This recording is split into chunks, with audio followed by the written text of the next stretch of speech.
Sunshine-filled skies of southern Los Angeles here on this midweek melee between two of the Western Conference's longest tenured foes tonight here on the Phoenix Rising Radio Network. Welcome in on the Phoenix Rising social pages to the pregame warm-up show. Ryan Sikora, Kevin Cardez, Mahir Sinhasan, and Casey Smith, as well as our engineer tonight, Sammy O'Brien. Kevin, it's another trip to Orange County. It's the 36th all-time meeting between these two teams, most of any in the USL Championships, almost 10-year tenure. This is a game that we are all familiar with, everybody listening is all familiar with, but it's two very unique teams in the historic annals of this rivalry. And it's two teams that have been relatively recently crowned champions of the USL Championship, both with now one star above their crest.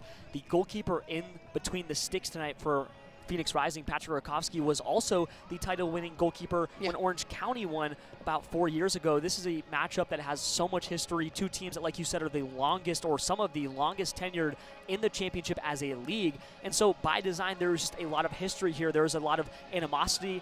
There's a lot of connection and tie.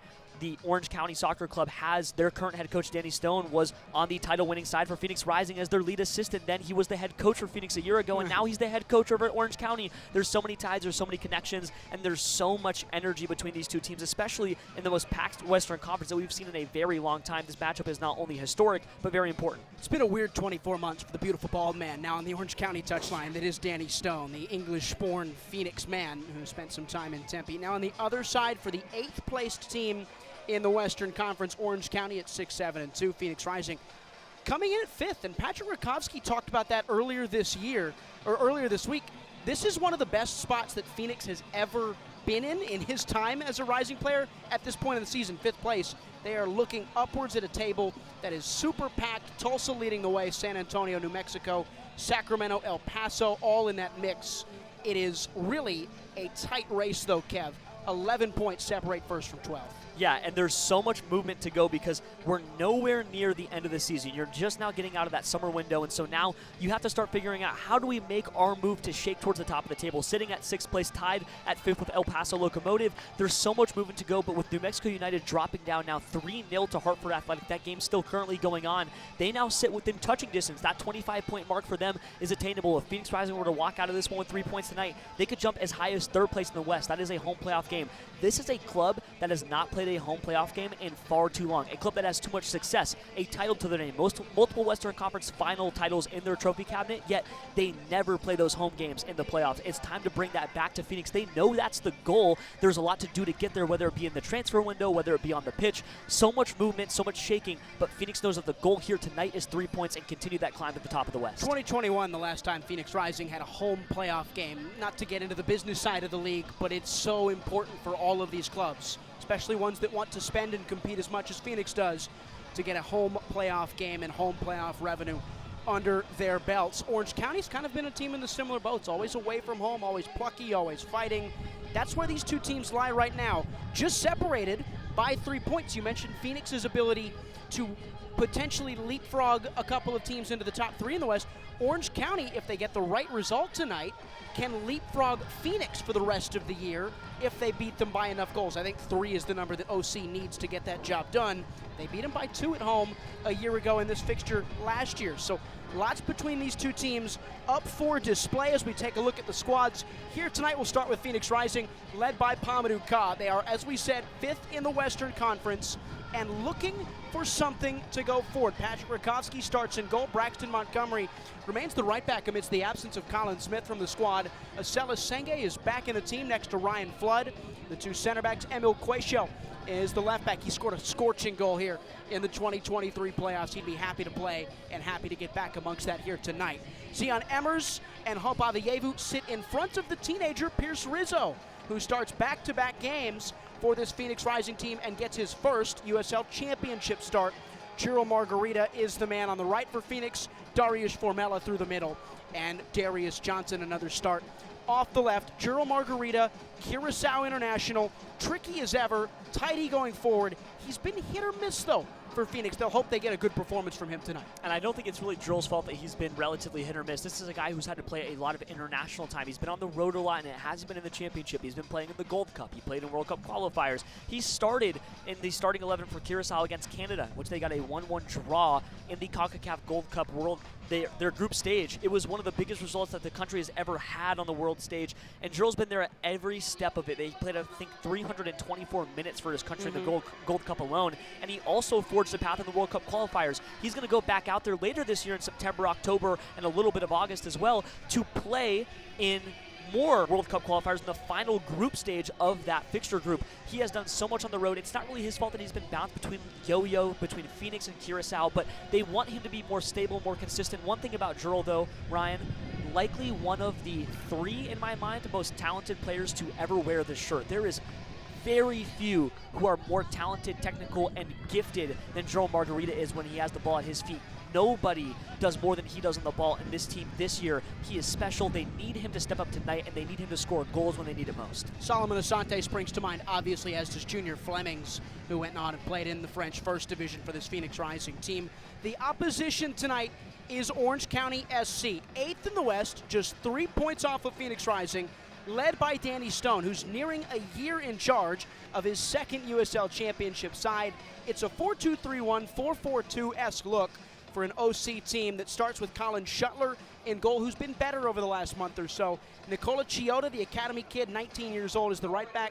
Tom Brewitt and Nico Benalcazar, the center backs, with Ryan Dogman, the ever-present attacking man, in the left back role. A double pivot of Stephen Kelly, the Scotsman, next to Kevin Partita, Chris Hagart, Mohamed War, Usman Sia, the attacking midfield trio, all behind Ethan Zubak, who scorches Rising time and time again, had a first-half brace against Phoenix a year ago. Yeah, we made that trip to Orange County here in Irvine a year ago, and Ethan Zubak absolutely torched Phoenix Rising in front of this home crowd. He is an explosive player. He didn't get on the score sheet. He actually only played 45 minutes against Phoenix earlier in this year. You know that he wants to get that back, but he scored that first-half brace, Ryan, in Irvine, California. He loves to play at home. This is an Orange County team that flourishes when they are here, and they love to play in front of this home crowd. It's usually a good one. It's a healthy group. Ethan Zubak is very technically talented, and he's a smooth operator in tight spaces. He loves to get the ball and break forward, but he can also make that overlapping underlying run to get behind and receive a through ball and bang it into the back of the net. It hasn't been the most productive year for him in 2025,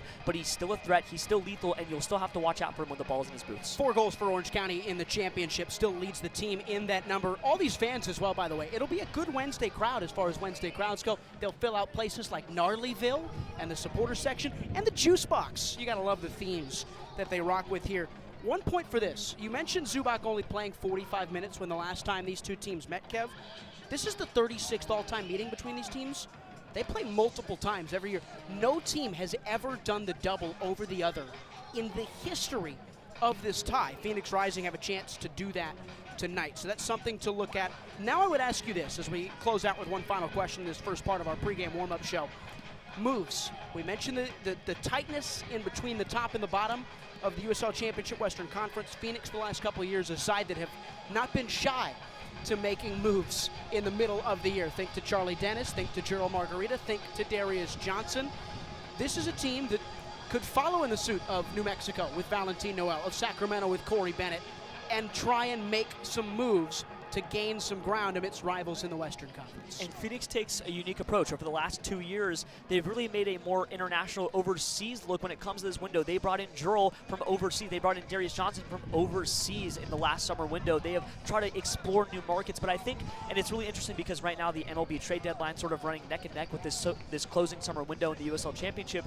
This has been a summer to figure out exactly who you are. Are you a buyer or are you a seller when you come to Phoenix Rising? And I think that this is a team that could do either one. They could look at next year and they could go, hey, we could plan, beef up, bulk up, get a playoff appearance in 2025, and then let it roll in 26. But this is a team that's in the mix. They're in the hunt. They're in the race, and they've had a productive summer. Their summer has been better than their spring. They have had the results. They've seen the product on the field look like one of the most dynamic offenses in the entire championship. this is a team that, if given reinforcements, maybe you throw in a fullback, maybe you throw in a center back, maybe you throw in someone to the midfield, that can make a difference and make a push to the top of the Western Conference. It's up to the execs in the office to see what comes after that. But whether this is a multi-year project or this is a this-year project, we'll see what happens in the next few weeks. Sounds like the Diamondbacks. They can buy, they can sell, so I don't know. We'll see Anybody what can Phoenix do anything, Rising Ryan. can do. Here we go. The pregame warm-up show rolling on from Orange County on the Phoenix Rising Radio Network. Suzuchukwu's in. Arteaga! You're listening to Rising Radio, home of the 2023 USL champions. Bliss and a burst of red smoke. Phoenix Rising, our home. Welcome to 38th and Washington. Stick around for more as our broadcast continues. Join in on the Sports Zoo on your ride home from work with Dave Rooster Bierstein. Join Rooster as he lays down what's happening around sports and makes it clear what's on his mind. Oh my. Catch the day's craziest stories and some of the latest numbers from the sports books across the valley. The Sports Zoo with Dave Rooster Bierstein. Yeah, I think that's kind of a wild option. Weekdays 5 to 6 p.m. on KDUS AM 1060 and on the KDUS 1060 app. James Out West, your home for sports down here in the desert. Join James and Pat the Stat Guy as they recap the weekend and dive deep into the numbers for the NFL, NBA, college sports, and more. That's 5 seasons of 1,200 yards. Player stats, team numbers, and contracts are just the start of the discussion for James and Pat. He started 815 career games. He threw 749 complete games. There's no hiding when it comes to stats. It's James Out West every Monday night from 7 to 8 p.m. right here on KDUS AM 1060 and on the KDUS. Attention all clones. The Jim Rome Show is here for you every day here on KDUS AM 1060. Lots to get done. Welcome to the program. Listen in as Rome dives into the biggest sports headlines of the day. From final scores, player contracts and trades, team prospects, and even a spicy take or two. The Jim Rome Show, 1 to 4 p.m. every weekday here on KDUS AM 1060. That's the trick. Online at KDUS1060.com and on the KDUS 1060 app. Each day at work just dragging on. Get your sports fix on the lunch break. Join Chris Schubert and producer Evan live as they give their local perspective on the world of sports. Baseball, football, and basketball. Everything has a home on their plate. It's the lunch break with Chris Schubert, live Monday through Friday, 11 a.m. to 1 p.m. on KDUS AM 1060, on the KDUS 1060 app, and KDUS 1060 on YouTube. Buying a house can seem almost impossible, especially today. But with the right agent in your corner, it makes the challenge seem effortless. Hi, I'm Connor Cochran with Good Oak Real Estate, your go-to agent in the Valley. Whether you're buying, selling, or investing, I'm here to guide you every step of the way. Because finding the perfect home shouldn't be stressful, it should be exciting. Call 480-688-3200 today. Again, that's 480-688-3200. Let's have the conversation.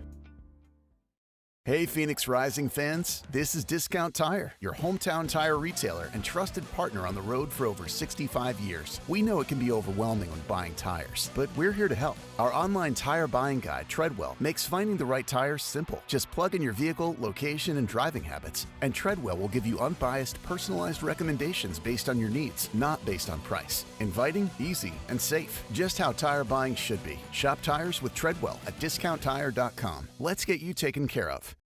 You're listening to the pregame warm-up on the Phoenix Rising Radio Network.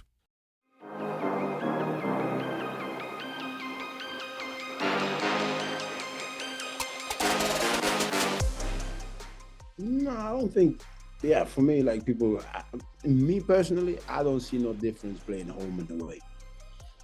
You know why? It's still 106 and 76 dimension, right? Nothing changes. The only thing that maybe changes that you don't have your home crowd. I don't think it's a big difference, but we know how to get points. Now is at home. I think we've let opportunities slip, while away we've taken opportunities. That is the best way that I would describe it. So that's Mamadou Ka, Phoenix Rising's head coach. Here is 45th birthday for the man who has had so much success with this side away from home in 2025 as the head coach. 4-2-3 in the league on the road, Kevin. They have now matched their road tally wins from a year ago. They went 4-8-5 in the championship away from 38th and Washington. They've been mentality monsters at times this year when not in front of the Banditos. And I think that they really needed that, especially in a summer where they played the most rigorous stretch over probably the last half decade when it comes to road games in the summer. 3 away, 1 home, 3 away, 1 home, 2 away, and then you finally come home for that fall stretch. It has been a very long summer. It's not even over. They're going to go home. They're going to play this Saturday, and then they have 2 more very long road games. They're going to go to Kentucky and Lexington, and then they're going to go to Tampa Bay. Those are 2 of the longest trips that you can take in the entire championship, and they're going to get through that, and then you finally have your 7 home games and 3 away games in the fall. Huge, and it really helps that they've been road warriors, because if they weren't, and if they were performing how they did last year in the end of the year, it would be one of those where you go, man, we are out of this one. They weren't performing very well on the road last year, and if they would have had this stretch, I don't think that they'd be in the hunt right now. But they're in the hunt, and the West is compact. This is their chance, but it's been very, very important that they've stayed locked in, and like you said, mental monsters. We apologize for some of the banging. One of our stick mics, our field crowd noise mics, is getting peppered by Czech Kone, one of the teenagers for Orange County. He's having his fun with it down there. So that could be a danger watch. We'll keep an eye on that one. Sammy will up here in the booth. Kevin, let's get back on track. 11 days since Phoenix Rising's last game. It was a win in a shootout against El Paso Locomotive, their last Jaeger Cup game, it turned out. They went on a mental health break. They took 5 or 6 days off. Patrick Rakowski said it's one of the longest breaks he's had as a player in America. Maybe 2 or 3 days, but never this much. He felt refreshed, recharged by it. And I think that's really big, especially for a team that struggled with so much health in and out. I don't want to say health problems because it's been knocks. It's been nicks and knacks besides Pop Marboy, Mo Traore, and Remy Cabral, right? These are guys that have been in and out. They've come back. They've picked up another knock. They've got a little strain. Then they play a few more, right? It's a team that's been through a lot. The road games are hard. They needed that off stretch. A bunch of the guys went on vacation. I know Zian Emmers went to the Las Vegas Strip, and then he was in the Grand Canyon, and then he was hiking, and then he was back in the city. And then Jurl and Darius Johnson went to, I think it was Universal Studios in LA, and Pamo Doka was in LA, and everybody was out and about. That's good. The guys needed a little break, especially as we hunker down for the fall. So I hope they had a good time because I'm also refreshed. I needed that off week. Colin Smith went home to Dallas, I believe, to hang out with his family. Probably the first time in a while for him as well. You think about he was in Rhode Island last year, now in Phoenix. It's hit or miss. He still has his childhood bedroom, I think, in Dallas where he sleeps. He is 20 years old. 21. We'll give him credit for that one. So take that what you will, but good for Colin, who is not in the lineup here tonight. So let's slip back to this game. Let's talk about these two teams. You look at what Phoenix Rising has done over the last couple of weeks. 3 wins, 2 losses, no draws. They found some form. They closed the Jaeger Cup well. They have gotten through these summer months where they're so away from home so often, partner, that it is a really impressive feat that they've gotten as many wins as they have, and they are going to be rewarded for that on the back end in the fall. And we've said it so many times, right? Survive the summer. Can you survive the summer? Can you thrive in the summer? I've argued that they have. I think that they have absolutely thrived in the summer when it comes to the results that mattered.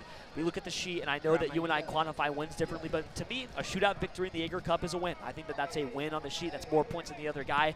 This has been a summer that has been very, I'd say, I don't know how to put it into words, like discovery-based for them, trying to figure out who they are, find their identity. This is year 1 of the Pamo Doka experience, right? They had been searching for an identity since Juan Guerra left 2 years ago, and they wanted a guy to come in and say, this is who we're going to be. They have found out, at least in my mind, who they are as people on the pitch. Maybe the on-field identity hasn't fully taken its shape, but this is a group of men who love being around each other, who love being on the field together, and who love playing together, and that's so important. It's adolescence in a way, right? The first part of this season, you're a kid, you're a baby, you're fresh out the womb, you're learning as a team, young, trying to play, and now you're growing. You're in that 11 to 14 type of age range where you are literally, by definition, an adolescent. You're growing.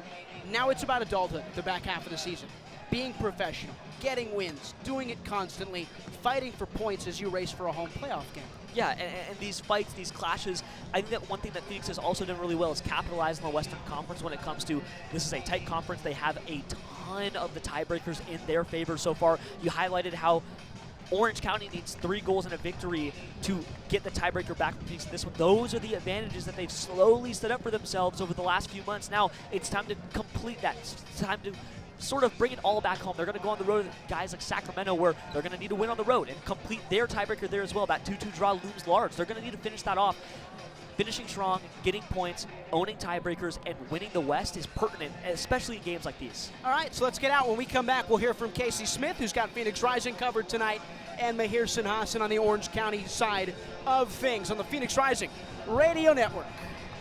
And now it's time to get Suzuchukwu's in. Arteaga!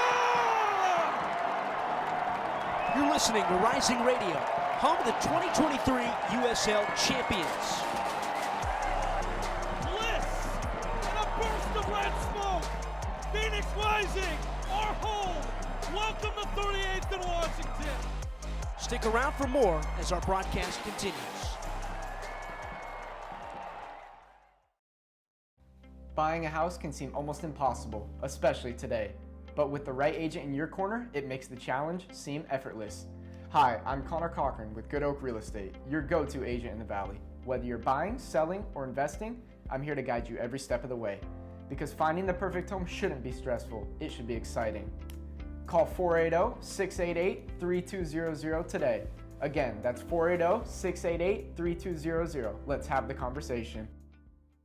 Hey Phoenix Rising fans, this is Discount Tire, your hometown tire retailer and trusted partner on the road for over 65 years. We know it can be overwhelming when buying tires, but we're here to help. Our online tire buying guide, Treadwell, makes finding the right tires simple. Just plug in your vehicle, location, and driving habits, and Treadwell will give you unbiased, personalized recommendations based on your needs, not based on price. Inviting, easy, and safe. Just how tire buying should be. Shop tires with Treadwell at discounttire.com. Let's get you taken care of. Join in on the Sports Zoo on your ride home from work with Dave Rooster Bierstein. Join Rooster as he lays down what's happening around sports and makes it clear what's on his mind. Oh my. Catch the day's craziest stories and some of the latest numbers from the sports books across the valley. The Sports Zoo with Dave Rooster Bierstein. Yeah, I think that's kind of a wild option. Weekdays 5 to 6 p.m. on KDUS AM 1060 and on the KDUS 1060 app. Coming up Monday on the lunch break, how did the Diamondbacks fare in their 3-game set against the Cincinnati Reds? Did they keep the good times rolling, or was it 1 step forward and 2 steps back? Plus, they've got the GM. They've got the coach. The summer of Durant is in full swing. What is the latest on the Suns and their plans with KD? All of it, Monday's edition of the lunch break, 11 to 1, right here on KDUS AM 1060. Attention all clones. The Jim Rome Show is here for you every day here on KDUS AM 1060. Lots to get done. Welcome to the program. Listen in as Rome dives into the biggest sports headlines of the day. From final scores, player contracts and trades, team prospects, and even a spicy take or two. The Jim Rome Show, 1 to 4 p.m. every weekday here on KDUS AM 1060. That's the trick. Online at KDUS1060.com and on the KDUS 1060 app. You're listening to the pregame warm-up on the Phoenix Rising Radio Network.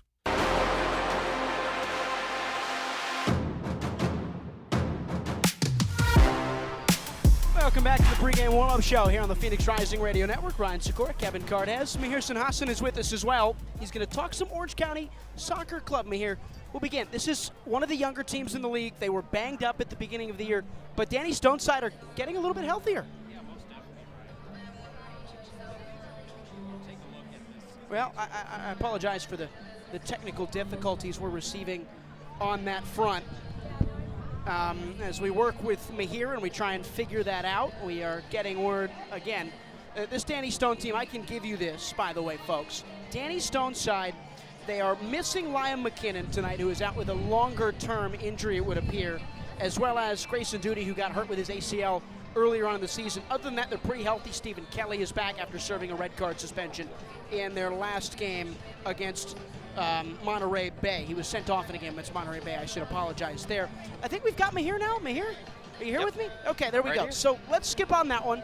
Let's talk about something else, which is Danny Stone has constantly said that his side, this Orange County team, healthier, but also more well-rounded, well-rooted, and better defensively because of it. You know, when you take a look at Orange County's start to the season, 16 points in their first 12 games, including a 3-1 loss against Phoenix Rising on June 7th, But even during that stretch and immediately after, Danny Stone said, quote, "If I look at things more recently, I've not been displeased with the play a lot of the overall performances. Some of the results just haven't gone our way." And since then, he said the team has provided more of a resolute tactics overall. They've been more resolute, and they've provided more of a defensive strength in the back. 5 clean sheets in the past 6 games, and they've decided to make this place a fortress. The last home match they played against Las Vegas Lights FC, they won 4-0. Chris Hagar described this as the best first half the team had played this season. So Orange County coming in with a lot of momentum, and against a fierce rival like Phoenix Rising FC, they want to prove they're a playoff team as well. All right, Mihir, thanks so much. We're going to get you out of here. We're going to get in with Casey Smith, who's with Phoenix Rising here on this wonderful Wednesday night in Irvine. Casey, we'll start again as we just did with Mihir, and hopefully we've got you for this one, by the way. Phoenix Rising's availability report, they are still very banged up. Yes, thank you, Ryan. Phoenix Rising's had a lot of positives this season, but health and availability, not so much. Once again, this match is going to continue the streak of every single competition this year having a different starting lineup, something that is just unthinkable. But tonight they'll be without Colin Smith, Mohamed Roy, Nobel Okello, JP Skiers, and Remy Cabral. And on that list, you see a lot of defenders. Another thing that Phoenix Rising has struggled with this year. We'll see if their defense and their midfield are able to make up for the losses that they've seen. Yeah, the word is that Remy Cabral should be closer to coming back. Nobel Okello in and around the team as well. Damian Rivera's back on the bench for Phoenix Rising, so that's a brand new look for this group as we enter into the winter and fall months of the season. Anything else you've got with Phoenix down there on the touchline? Yeah, I think it's honestly one of the most interesting tables in this western side of the conference that I've seen in soccer, period. There's only 11 points that separate the top of the table from the bottom, and Phoenix Rising is right there in the middle at 23 points, only 6 points clear of the top of the table. Since May, when this summer kind of started, they've been 5-2-2, so you really got to wonder how good this team could have been and how high up they could have been if they just started off a bit better. Well, thanks, Casey. We would love to hear from you a little bit later on. And this one, again, we apologize for the technical difficulties. Kevin, you heard all of that, right? You've got this team in a tight Western Conference. You've got an Orange County team that is improving. Give me your keys to the game for this one on this Wednesday night. For me, Phoenix just really needs to focus on keeping everything rolling, but finding connection with their wingers. Listen, Jerome Margarita needs to be involved. Formella needs to hold up the run of play, but connection in the final third, progressing through a guy like Pierce Rizzo as your deepest lying 6 is going to be crucial to the shape, and they need it to happen if they're going to score goals. This is an Orange County side that, on the flip side, has held a clean sheet streak. They have been so talented on the other side of the ball. They are defensively strong. Their goalkeeping is immense. Can you beat that? Can you break that down? Can you score enough goals to bring home 3 points? That is the question for both sides of the coin tonight. It's a big thing for OC too, because Colin Shuttler started the season very poor. He was one of the worst goalkeepers in terms of saves per game, and the numbers in terms of goals allowed over expected in the first half of the season. The back half, he's been much more towards the normal Colin Shuttler self. Yes, Shuttler's been much better, and when he was playing in 38th in Washington, it was not a good performance. It was one that was markedly poor. He has bounced back. He is in much better shape and form now. Can Orange County capitalize on Colin Shuttler's revitalization in the middle of the year, some capitalized play down the run of stretching play? That is the question, right? They have a back line that has been much firmer, much tighter. They like to operate in tight spaces. They like to eliminate central play. Phoenix hasn't played centrally all year long. They've pushed out wide. They've played through their wingers. Can that collapse the shape? Can that break down the alleys and the channels? That's really what they're going to play with all night long. Kickoff coming up from Irvine. We've got Phoenix Rising and Orange County. Almost every game in the West is a 6-pointer from here on, but this one really shaping up to be that way. 5th in the West, 8th in the West in a midweek clash in the Western Conference on the Phoenix Rising Radio Network. Zuzuchukwu's in. Arteaga! You're listening to Rising Radio, home of the 2023 USL champions. Bliss and a burst of red smoke. Phoenix Rising, our home. Welcome to 38th and Washington. Stick around for more as our broadcast continues.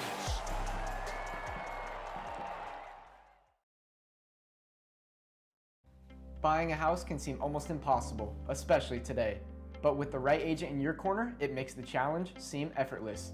Hi, I'm Connor Cochran with Good Oak Real Estate, your go-to agent in the Valley. Whether you're buying, selling, or investing, I'm here to guide you every step of the way. Because finding the perfect home shouldn't be stressful, it should be exciting. Call 480-688-3200 today. Again, that's 480-688-3200. Let's have the conversation.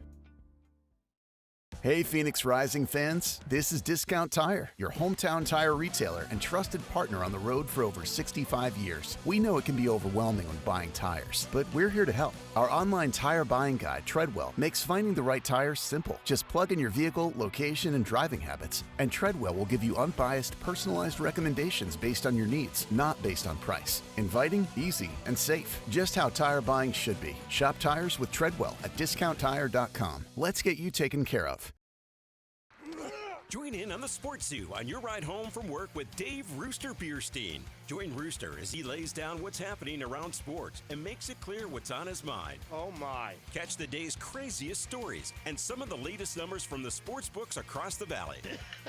The Sports Zoo with Dave Rooster Bierstein. Yeah, I think that's kind of a wild option. Weekdays 5 to 6 p.m. on KDUS AM 1060 and on the KDUS 1060 app.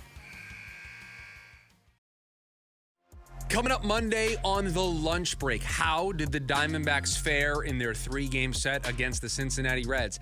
Did they keep the good times rolling, or was it one step forward and 2 steps back? Plus, they've got the GM. They've got the coach. The summer of Durant is in full swing. What is the latest on the Suns and their plans with KD? All of it, Monday's edition of the lunch break, 11 to 1, right here on KDUS AM 1060.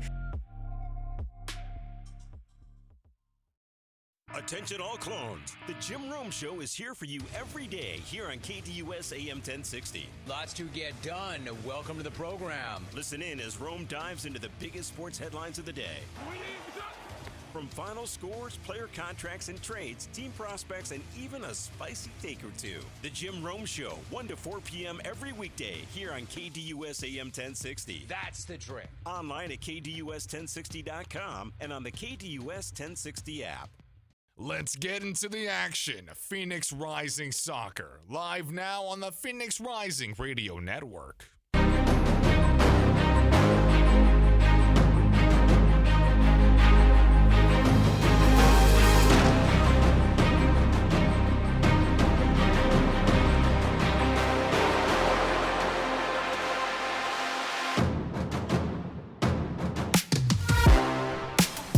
So we're not quite there yet. National TV game means a little bit of a delayed schedule here from Irvine, California, Championship Soccer Stadium. Ryan Sikora, Kevin Cardez.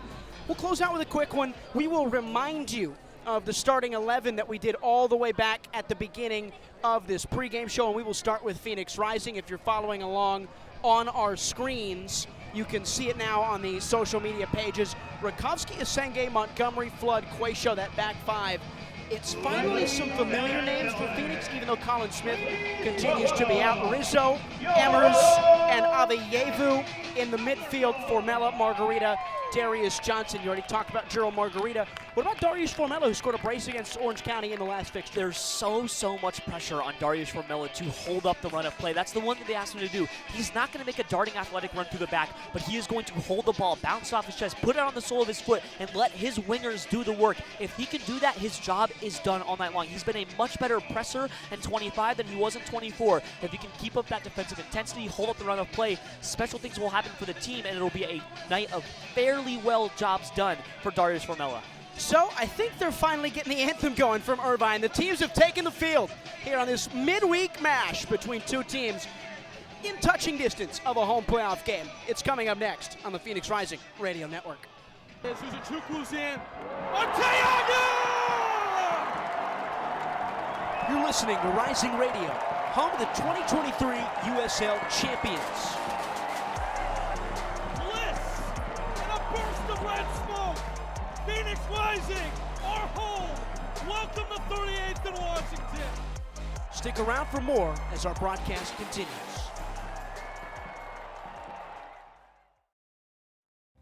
Buying a house can seem almost impossible, especially today. But with the right agent in your corner, it makes the challenge seem effortless. Hi, I'm Connor Cochran with Good Oak Real Estate, your go-to agent in the Valley. Whether you're buying, selling, or investing, I'm here to guide you every step of the way. Because finding the perfect home shouldn't be stressful, it should be exciting. Call 480-688-3200 today. Again, that's 480-688-3200. Let's have the conversation. Hey Phoenix Rising fans, this is Discount Tire, your hometown tire retailer and trusted partner on the road for over 65 years. We know it can be overwhelming when buying tires, but we're here to help. Our online tire buying guide, Treadwell, makes finding the right tires simple. Just plug in your vehicle, location, and driving habits, and Treadwell will give you unbiased, personalized recommendations based on your needs, not based on price. Inviting, easy, and safe. Just how tire buying should be. Shop tires with Treadwell at discounttire.com. Let's get you taken care of. Join in on the Sports Zoo on your ride home from work with Dave Rooster Bierstein. Join Rooster as he lays down what's happening around sports and makes it clear what's on his mind. Oh my. Catch the day's craziest stories and some of the latest numbers from the sports books across the valley. The Sports Zoo with Dave Rooster Bierstein. Yeah, I think that's kind of a wild option. Weekdays 5 to 6 p.m. on KDUS AM 1060 and on the KDUS 1060 app.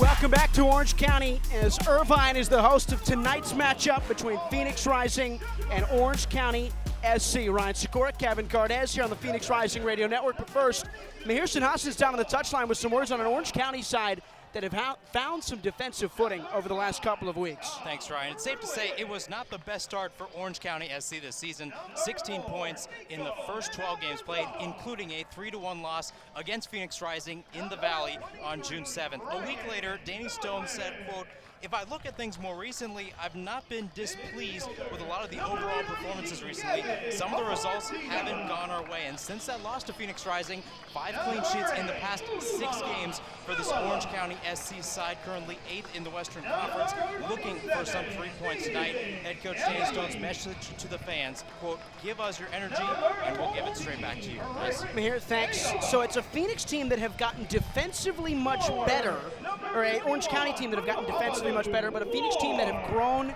in attack. And to talk a little bit more about Phoenix in general, Casey Smith.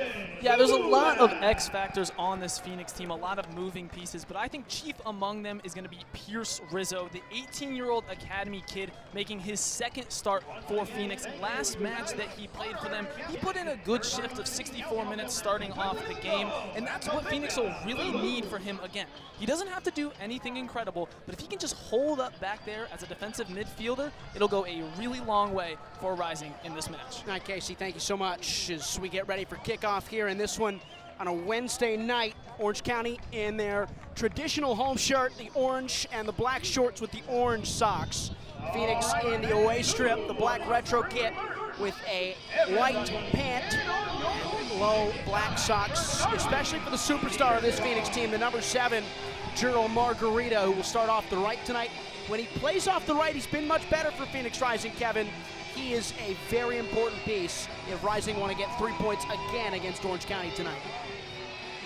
There is nobody more important than Joel Margarita tonight. He is the talisman off the wing. He's not going to play through the middle as a 10 like a normal talisman, but you know that his explosive dynamicism, his athleticism, his prowess on the ball, when those things click, you have one of the most ferocious and hardest to defend wingers in the entire USL Championship. It's up to him tonight to try to net a few goals against an Orange County defense and a Colin Shuttler for Orange County that have been very, very stout. So the referees tonight in blue, led by Brandon Stevis, his 87th career game in the middle in the USL Championship. He was the man in the game against Monterey Bay in March that sent off not 1, but 2 Phoenix Rising players in a 3-1 defeat. Jennifer Garner, no, not that one, is the first assistant.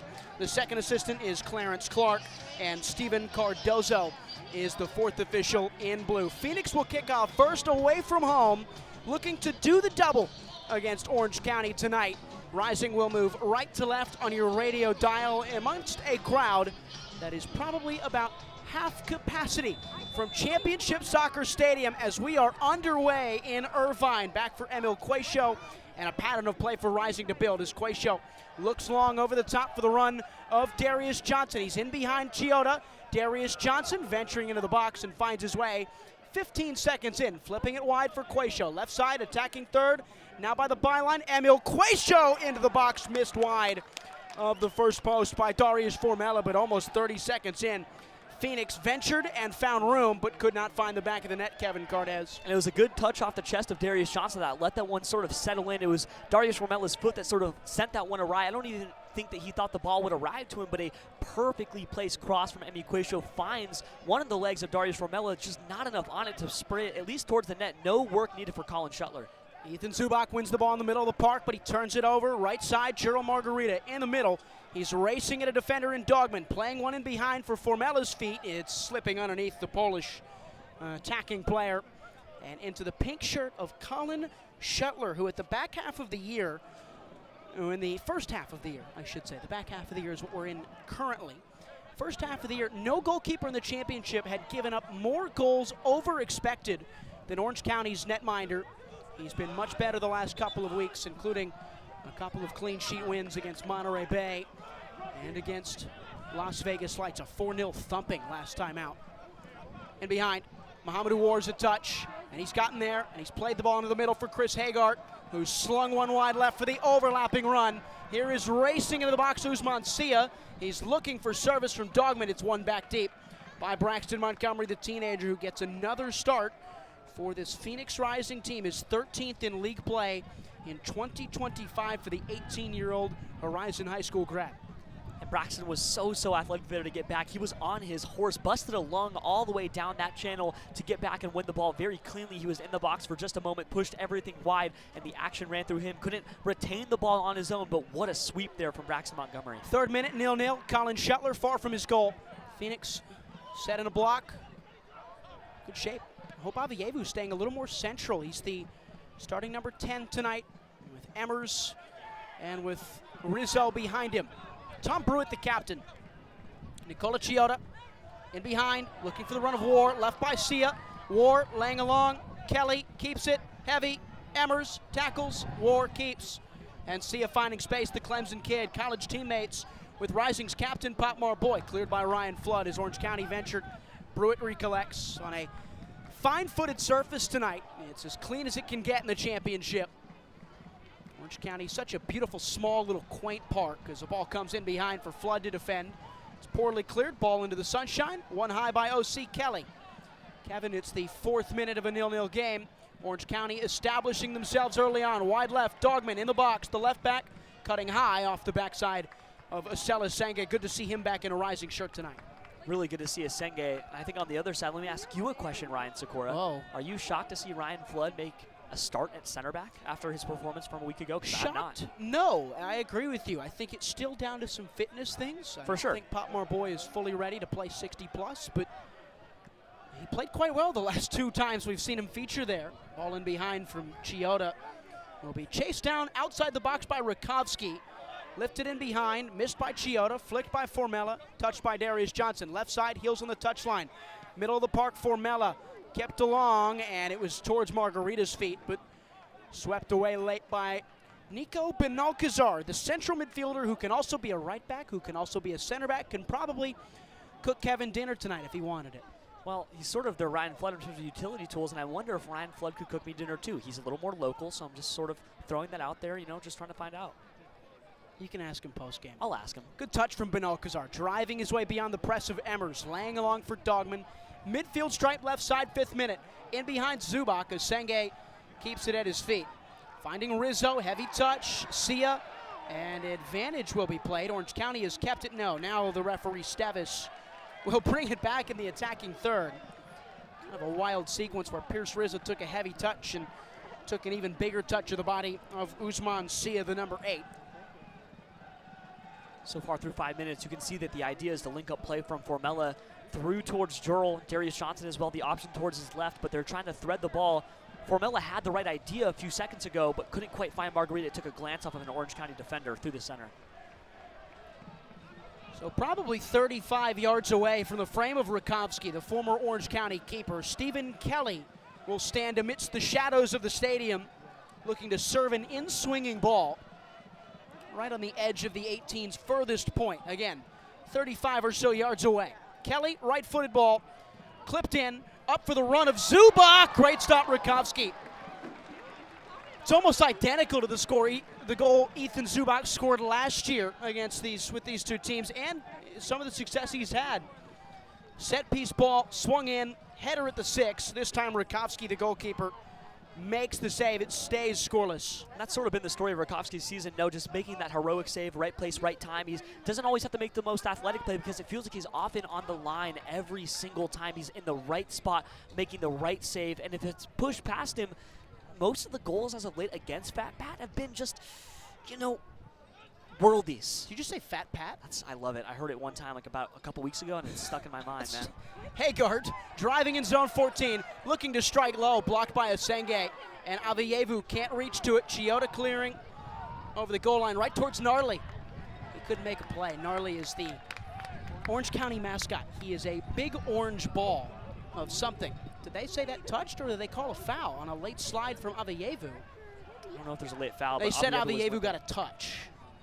He was limping off of that one. He wasn't happy. It's a corner kick for Orange County after all that. That's fired up Gnarly, by the way. Stephen Kelly will take it. 7th minute, 0-0. They played short for Hagart. Defended by Margarita. Hagart arriving, overlapped by Sia. Margarita latches onto a defensive action, and it's kept alive by Kelly. And now Hagart clipping in for Zubak's glancing header. Out of the sky, Rakowski. That one much easier for Big Pat than the first one. Shuttler clears on the goal kick. Formella touches, drives forward, nowhere to go. Backward for Rizzo. Formella again, Kev, in the center circle. Formella's done a really good job holding up play. He's sort of dropped in there, was playing through the midfield, but it's the touches off the chest that allow him to settle the run of play. He finds Rizzo now, they're on the run. Emmers looking, backward he goes. Montgomery, the right back. And for Asenge. Came off in the Oakland game at the beginning of this month with an injury late on. Missed out in the El Paso shootout win. Now back amongst the starters to end the month as Phoenix Rising face forward towards August. It's Darius Johnson who's clipped away. That could be a yellow card. Probably a little early, but Nicola Chioda, the teenage right back who's become a starter in the absence of Coa Santos and Grayson Duty, he commits the foul. I think Rising will try and pick on him tonight. That's the second or third time Johnson's had a chance to run. And Darius Johnson is one of the fastest guys in the championship. He's so athletic. That turn on the half there was just so pristine. Breaks not one but two defenders. Manages to get free but gets clipped on his ankle, and now he goes down for that quick foul. Set piece opportunity for Phoenix. They'll take that one. I'd say they're in striking distance. One of the fastest men in the championship still has nothing on our Devin Henderson, who's a specials correspondent tonight. Live from Orange County. He will not be saying words or doing stats. He doesn't. That's why he's special. Avayevu lifting one high towards the pumpkin in the sky. It's kept in face by Johnson and a goal kick. Darius Johnson was taken lightly to ground by Nico Benalcazar. I don't know how light that was. Kevin, you were tougher than that. You would have stayed on your feet. You think so? I really don't. I was just trying to be nice. I appreciate it. 9th minute, 0-0. Just got the call from previous producer from a few weeks ago, Adam Beadle, saying we should get the Orange County mascot in the booth. I don't think Gnarly does much talking. I don't think so either. I've met the guy. Not a lot of words. Game tonight on ESPN2, I believe, between Orange County and Phoenix Rising. The Deuce. I don't know if a lot of people call it that. It's a throw in. It's Orange County's far side, their left side, midfield. Kelly gets a touch. Figure he's a hub, the 25-year-old Scotsman who came through the Rangers Academy, last played for Livingston in the second flight. There's a connection between Rangers and this Orange County club. They're partners in crime. Given away by Kelly for Johnson. Looked for Formella, couldn't find it. Rizzo sweeps up for Phoenix. They've loved him the last couple of weeks. It's found Pierce Rizzo. Squares one wide for Margarita. Low driven for Johnson, who to touch off of last. It's going to be a corner kick for Phoenix Rising on a beautiful win from Pierce Rizzo. Finds the feet of Formella at the edge of 18. Rizzo gets it back, plays it wide. Margarita serves it in, and Rising get a set piece out of it in the 9th minute. That was a professional move there from Pierce Rizzo. That was a very strong pass out. He wins the ball back, moves it to the, I'd say, 99th percentile option there on Joel Margarita, who pushes across in the box and then wins a corner. That was picture perfect of the Academy product. It'll be in swung by the center back. No, it'll be Emil Quaisho. He and Flood have a similar haircut. Throws you off into the sun. Sun setting here, 2 arms wide from Quayshow. The Argentine lifting him with his left. Headed away, poor service by Partita. Back for Braxton Montgomery. And again for Quayshow. Harassed, and backward he goes for Rizzo. Only 2 teenagers in the starting lineup for Phoenix tonight, so only 2. Much more than normal. Margarita taken off, wins it back. On the right side, pirouettes, pivots, and pushes the ball into the feet of Emmers, taking off the ball himself. And Margarita wins it back in the 11th minute, 0-0. I love Pierce Rizzo's activity, not just on the ball, but moving into the open space. But there you saw him motion out and say, let's calm down the tempo. That was just a move to say, hey, let's smooth this one out. And for somebody who's not on a professional contract and hasn't played a whole lot until last week, it's a big-time call. UC Irvine commit is Rizzo. Formella fouled. He plays quickly for Emmers, who's racing forward in the 12th. Zion Emmers into the box. Emmers clipping low, wanted the run of Avayevu. Falls for Margarita. It's blocked away. It's a great challenge in the end by Mohamedou War to deny Margarita's opportunity. And here comes Phoenix.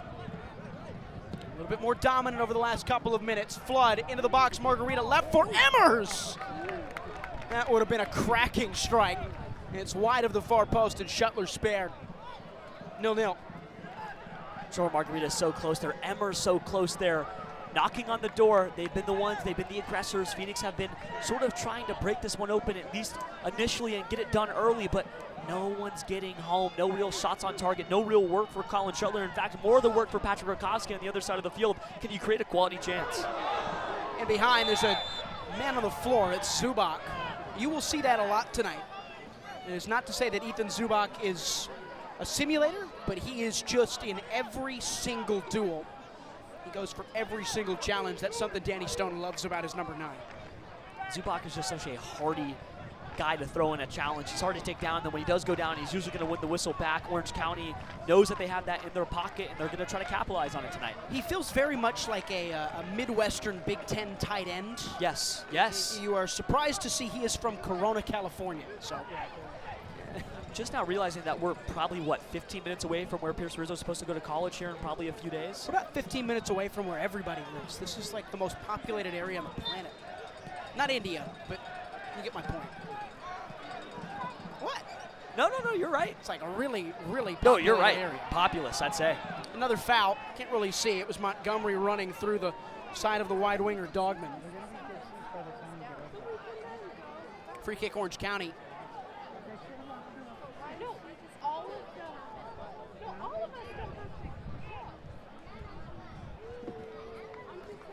Free kick, 14th. Best chances have belonged to Ethan Zubac, but Phoenix have had a pair of their own that have put Orange County's goal under pressure. Slowly that sun's cascading away. When Quayshow was on the touchline nearest close to us, he was having his hands up on his eyebrow trying to block the sun out, trying to get a look on it. I'd say now, unfortunately, Phoenix is still the one dealing with the sun, including Patrick Rakowski. The Rays drifting right over the mouth of the net right there. I don't know. The best part about the sun is that I can't immediately detect gnarly, and I feel like that is making me happier. It's not making me happier. I wish I could find him. Again, he's the mascot. I'm sure they've shown him on ESPN2 already tonight. Multiple times. He's Mike Watts' favorite. Stephen Kelly to take as he lobs one high to the back post for Zubac. Up to the top of the 18. Clip further along for Sia. Heavy touch. He has to go backward. Up to the top of the box for Kelly. He takes one hard and high and over the bar. Half chance in the end. Goal kick, Phoenix. Some shot that would have been. That was an absolute strike. I'd say 22, 23 yards away. Went right over the crossbar. I think that Rakowski likely had it covered with his outstretched paw, but that would have been a close one. That was a decent challenge put in. I'd say, once again, more of the quality opportunities near and around the mouth of the net have gone towards Orange County, as productive as Phoenix have looked on the other side in attack. Outstretched paw? Yeah. Happy birthday, Coach. Happy birthday, Coach. Big 4-5 for Pamadou Kopp on a match day. We've had a couple of those this year. In behind Sia, chased by Asenge. Asela Senge wins it. And he's backed into the corner. Feet of Montgomery, looking to escape. Did he? Yes. Kicked it off the legs of a defender. Familiar territory tonight for Phoenix's center back, Asela Senge, who spent the last couple of years in LA with LA Galaxy and Ventura County, their next pro affiliate. Given away high by Rising, one deep by Emmers, collected by Margarita, pushed along the ground for Mella, cleaned up by Benalcazar. Center back tonight for the 4th time this year. Been a center back 4 times, a right back 4 times in the league. Trying to do the math, I think he's been 8 times as a central midfielder for Danny Stone, the former Phoenix Rising manager, in his first full season in charge of Orange County. He's made it longer as the manager this year than he did last year as the man in charge of Phoenix, where he was an assistant for so many years under Rick Shantz and then Juan Guerra. What a title. Formella pushed, no foul. Brewitt, the captain, back for Shetland, the goalkeeper. I mean, what a fantastic challenge there won by Pierce Rizzo. He came out of absolutely nowhere to scoop up the ball, and then someone longer that went over the head of Formella. More hardy, professional, but very courageous, and I'd say brave challenges there from Pierce Rizzo and crew. He has been active tonight, active in a way that he wasn't a week ago. Foul. Orange County will reset. Brewitt, pushed wide right in their own half. Chioda cuts beyond Johnson. Darius Johnson keeping chase. Chioda looking long. In behind the run of War over the touchline. Mohamedou War couldn't keep it in. The 21 for this Orange County team. Senegalese player who had to come through this the hard way. Spent some time in Nice with LA Force before finding his way through a trial with this Orange County side. Abievu in trouble. He's pressured by 2. Partita to his back, War to his front, turns it over high. Orange County a throw on the right side. Attacking half. I feel like we need to talk about Tom Brewitt a little bit more. There's so much professional experience there, but the fact that he was a captain in the FA Youth Cup for Liverpool a few years ago and then goes and plays for guys like Morecambe and Swindon Town, and now he comes over here to Orange County. Special guy. Margarita on the break. He's special himself, looking for room, racing in a 4-on-5. Wide for Johnson, 18th minute. Darius Johnson wanted it all and left it for everybody. He hit that one closer to the touchline than the goal frame. It's a goal kick for Phoenix Rising. A little windy in the gym. I mean, that one was, I'd say, not very close. 20 yards to the right of the net.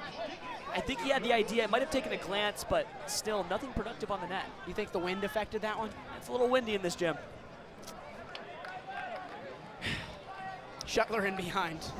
Quayshow keeping. Quayshow losing. Sia and Rizzo sweeping. Backward he goes. Rutkowski's feet in his own box. 18th. Tom Brewitt, as you mentioned, came to Liverpool in the FA Youth Cup. Was an arrival mid-season last year from Swindon Town in the English 4th tier. Johnson gave it away. Sia racing forward, 3-on-4. Usman Sia touching inward. Rutkowski at the ready to sweep it up. DJ upset. He was not happy with the movement of Asenge and Flood as he looked for options. I don't really think that one's on anyone but Darius Johnson there. Sort of just lost the ball and played a poor pass, but you could have argued that Asele Asenge should have slid over to the left and tried to receive, but I think that Darius Johnson just sent a poor pass. Phoenix needs to be cleaner on the back right now because there have been a few chances or opportunities for chances to be created built on the fact that they've had sloppy passing and play out of the back again. Emmers, poor touch. One deep by Dogman. Feet of Kelly, so much space in the middle of the park. He ventures into the attacking half. Racing now is Hagart. One-on-one with Rizzo. Hagart going for goal, and Rutkowski keeping his wits about him inside the 6-yard box. Stays 0-0 in what has been a very rhythmic game. Orange County has a spell. Phoenix has a spell. Margarita gets beyond Kelly. Trying to switch play for Abievu, under hit. War, he wins it and turns backward. Looking for room. They won't pressure Mohamedou War. Back for Brewitt, Kevin's favorite, and Partita. He will push into the center circle. Looking to invite. Finds Hagart, now Zubak, and then Hagart, and then Zubak. Inside the box is Zubak on his right foot, cutting in, cutting back, on his right, shooting! Ethan Zubak with one of the finest finishes you will ever see. A touch, a turn, a touch again, and filth into the far right upper corner in the 20th minute. 1-0 Orange County at home. Wow. It was a picture-perfect counter from the County boys. That was just filthy from Zubac, and who else at this point? It feels like you just expect him to score in this matchup. This is exactly where he put in a first half brace about 10 months ago for this same home crowd against this same Phoenix Rising side. Danny Stone, the same manager at the time, they had just lost him a few months prior. He made a statement here in Irvine, California. He's going to try to make another one here in this game, but wow, what a strike. You can't say anything better about that for Orange County. Now Phoenix need to get back on the horse and survive the cooldown period. Third goal in 4 games for Ethan Zubac against Phoenix Rising. He is quickly becoming the new Ronaldo Damas for this Phoenix team.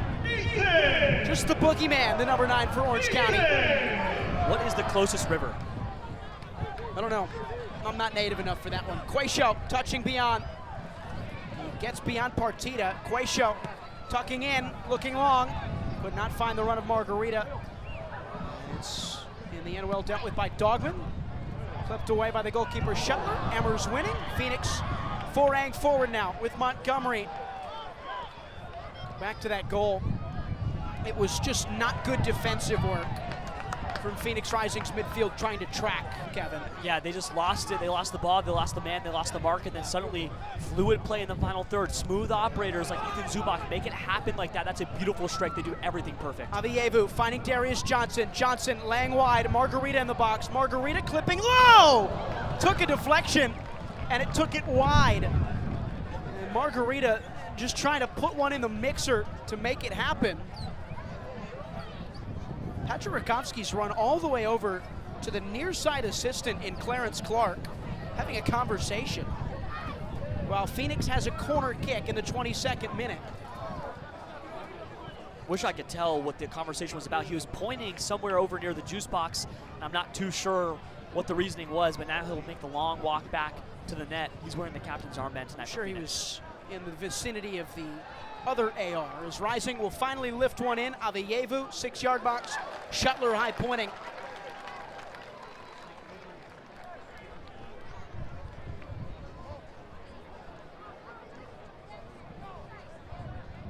Orange County taking their time now at the lead. This has been part of their uptick in form defensively. They've been a lot more professional from the offset. They've also been dominant, like a 4-0 win last week against Vegas. Yeah, they keep clean sheets. I mean, it's dominant goalkeeping, it's dominant defending, it's dominant scoring, it's dominant counterattacking. This has been a team that on the rise. They are on their own horse. Phoenix knows that, and now it's time for them to get their own foot in the game. Some potent pyro as well. Nice smell of smoke and fire from the supporter section. And it just smelled like mosquito spray too, which is like top 5 underrated smell in my Mount Rushmore, but moving on, that ball went over the touchline. Sia touched it last. Quayshow's got a throw. Left side for Phoenix defensive half. Poor throw. Partita won it. And Avievu fouled Partita. So Brandon Stevis is keeping this one tight, the referee in blue. Partita plays short for Kelly, and we're underway again, 24th. It's just fluid connection in the midfield. I think this is a fairly inexperienced midfield when it comes to playing together, obviously with a guy like Emmers and a guy like Pierce. But you got to figure it out. You got to survive. You got to find a way to get to the point in the game where you can unlock that bench. Lifted along. Quayshow covering. Rakowski winning, cheekily so. He finds Quayshow on a chip ball over top. Johnson left for Avievu, won by Partita. Phoenix a throw. It's really well done in the end by Patrick Rakowski. You mentioned Brewitt earlier. Kevin Partita, another unsung hero in this side. San Diego Loyal, Reno 1868. He has been in Orange County for the last couple of years as their holding midfielder. Big task for him as they try and replace the loss of Kyle Scott, who went off to England, who was Orange County's key man defensively and offensively in the middle of the park. Margarita loses out. Dogman winning. And Margarita fouling. That's been Margarita's sort of fatal flaw in 2025, is whether it's doing a little too much on the ball and not finding the pass or just losing it in his own boots. That's sort of the part that you get with a guy who's so technically proficient, getting lost in his own mind. And those moments when you're in tight spaces and losing the ball on your own, trying to clean that up is pertinent when you're already losing the ball from the back line to the midfield too. You need to be connected, and it starts with Margarita sort of leading the charge in the final third. Talking to producer Sammy here, surprised he didn't use lost in the sauce. For someone who loves a cheeky phrase like Kevin does, that seemed like a A1 opportunity. Was it a layup? I bet. Get it? A1 sauce. I liked it. That was good. That was good. Emmers backward. Montgomery skipping play for Flood. Shrink. Rising expanding play. Johnson can't find it. I think they heard that. Poorly placed ball from Ryan Flood, the center back tonight. 25th minute, 1-0 Orange County. 4th goal in Ethan Zubak's career against Phoenix Rising in 4 games. Scored both games last year. Missed his chance earlier this year. And Chioda fouled by Johnson. Feels like Phoenix is just lost in their way in terms of trying to find a way to reinsert themselves in the game. They haven't been involved since the goal was scored. That counterattack was absolutely devastating, and Orange County's dictating everything. They're holding the ball. They have the tempo. They have the pace. They're winning the ball back, and now Phoenix needs to get the ball on their own. Avievu, he won it back. He's fouled by Partita. Quayshow plays quickly. Emmers opening it up. Beautiful outside the boot ball into the box for Margarita. Stops on a dime. Waiting is the Curacao International. Stepping away, defended well by Ben Alcazar. Nowhere to go, 2-on-2. Formella looking wide, he goes for Emmers. 26th, and Phoenix's break was thwarted well by this Orange County defense. Everybody got back. It was basically a back 6 that had shuttled all the way back in front of the box. They were so compact there. There was nowhere to go for anybody. Emmers took a look. Jurl took a look. Pierce took a look. Formella took a look. Nobody could go forward, and suddenly the ball's back in your center back's boots. Senge, Emmers, Montgomery, beautiful ball clipped over the top for Margarita. Crossing low, cleared back to Jurl Margarita. He's looking high this time, in the 6 for Shuttler.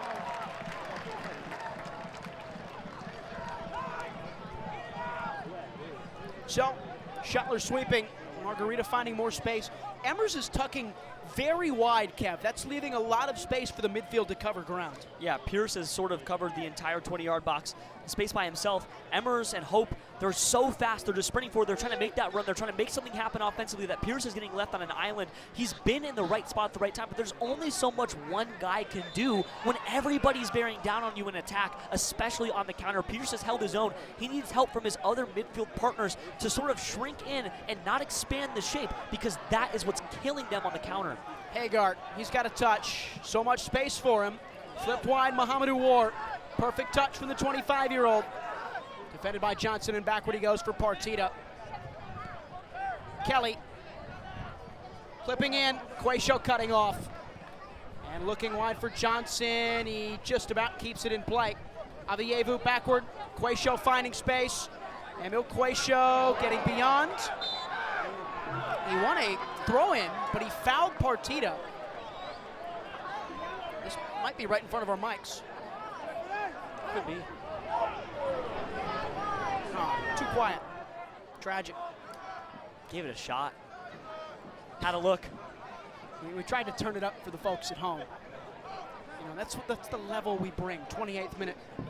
1-0 Orange County. Ryan Sikora, Kevin Cardez, Mahirson Hassan, Casey Smith on the touchlines. Looking for stuff to talk about with these two teams on this Wednesday night prime time evening.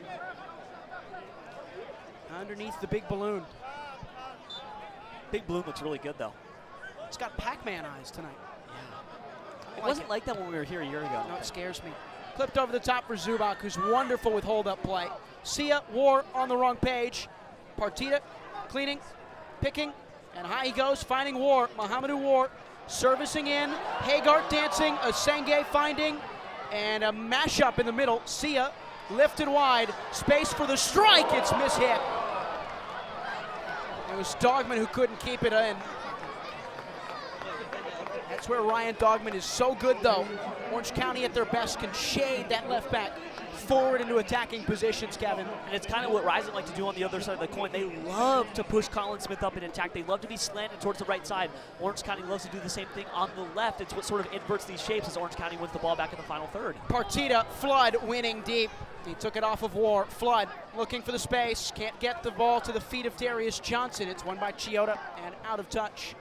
4 to throw. Half an hour into this game in what was a 50-50 first 15 minutes. Feels like Orange County have taken to it the last quarter of an hour. They've dominated the last 15. There's nothing other to say than domination for Orange County, but Phoenix have a chance to get back in this one.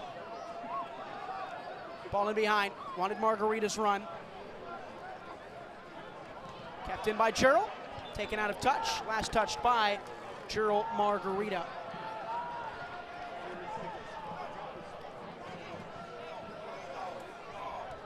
Throw in OC. 15 minutes from time in the first half.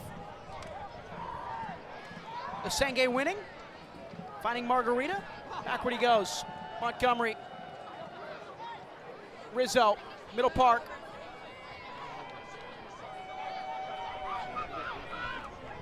Asenge, Braxton Montgomery. They switched places a little bit, Phoenix. Almost into a back three type shape now. In behind for Johnson. Looking to run it down. Defended by Chioda. Supported by Avievu. Hope Avievu gets it. Low socks, yellow boots. Formella's feet. The 9 dropping deep. Won by War. And there's a foul. Phoenix are just getting overrun by the tricky and energetic players in Kelly, Partita, War, and Sia. It's the power that Orange County possesses. All the athletes, all the youth.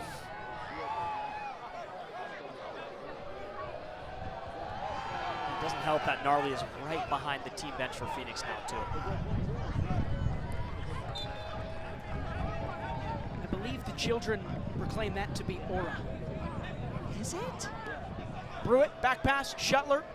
I don't know, you're focused on him instead of Pamadou Ka. He's out auraing Pamadou Ka. That's a lot of aura. Pamadou Ka had sat down in his chair for a moment. I was a little shocked. There's no water cooler over there for him to sit on, and I know that's sort of out of the ordinary, so trying to sink back into the game. But I think at this point, it's Pamadou Ka's sort of goal to re-empower this team and get them fired back up. All right, last word on Gnarly for the next half an hour. Man. He's gone into the dugout, which means a Phoenix Rising player has stayed on the pitch longer than he has. That's good for Phoenix. We've stayed healthy in this one. That's good. Quaysho's touch, 32nd.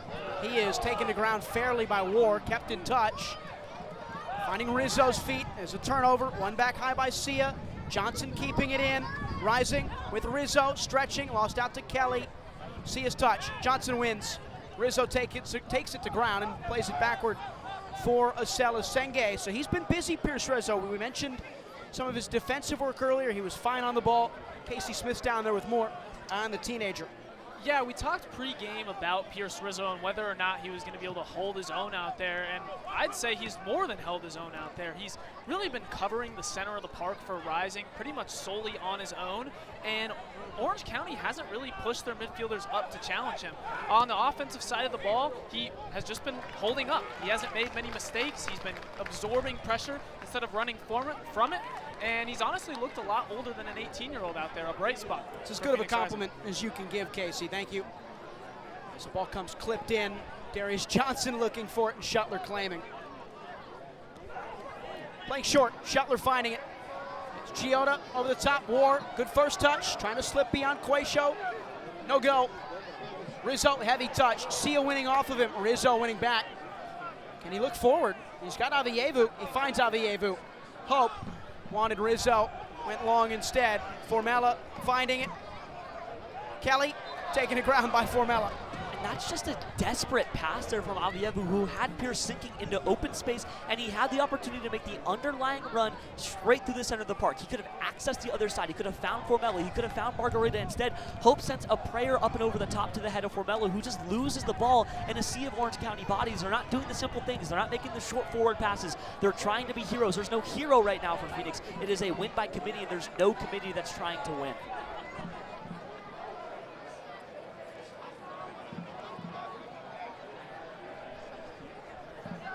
Rising have it, Flood.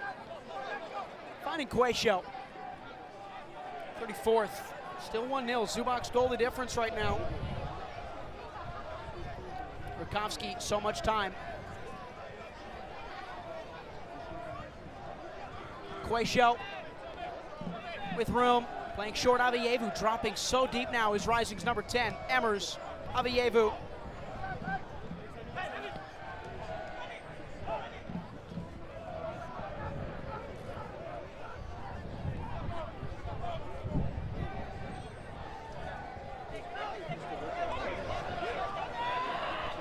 Nothing much as Zubac pressures Rakowski. He got it from Flood, and Orange County will begin to fight for ground. Rizzo, defended by Zubac. Rizzo, heavy touch, ran into trouble. Avievu bumps his way through. Did he foul him? Yes. So Hope Avievu, as he turns and uses his lower body, I think the referee is saying he threw a little bit of an elbow, but that would be a caution, which it doesn't feel like Brandon Stevis is going to give. I think that Avievu just accelerated off of his own. He was sort of stuck on that back calf, trying to rocket himself forward, and I don't think I saw the shoulder get thrown there in that way. It's just good contact absorption. I think if you're going to call that the foul, it's if you see the elbow, which then would mean it's a yellow. A card has to come out of the pocket there. So card, it's an interesting call. I think Avievu was just frustrated because Phoenix has been sort of physically scrutinized so far through the first 35 minutes and change. They think that they've been little squeezed. You can tell everybody's sort of frustrated in the rising black and red stripe right now.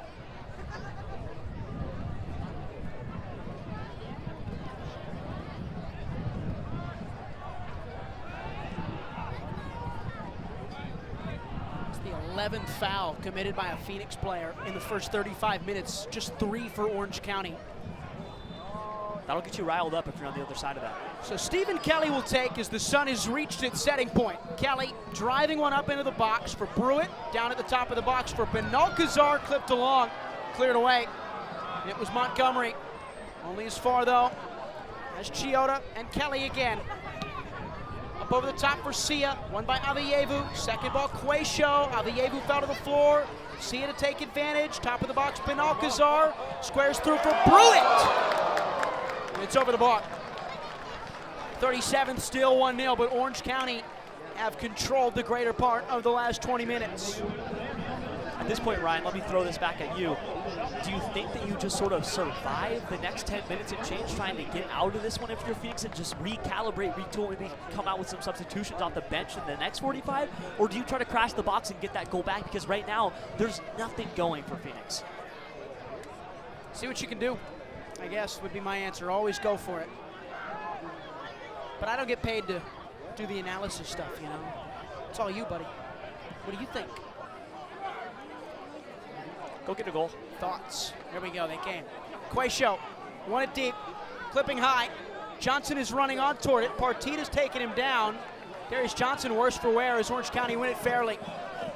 War, Kelly.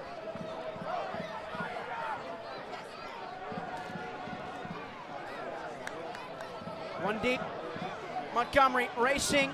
Braxton Montgomery into the box. Looking towards the byline. Looking to cross one up and in for Avievu. Now Johnson on the scraps. It's pushed away and cleared. Great block off the line by Benalcazar. Phoenix had nearly found themselves level through Darius Johnson. Chioda looking for Zubac as an outlet, left by Flood for Usenge.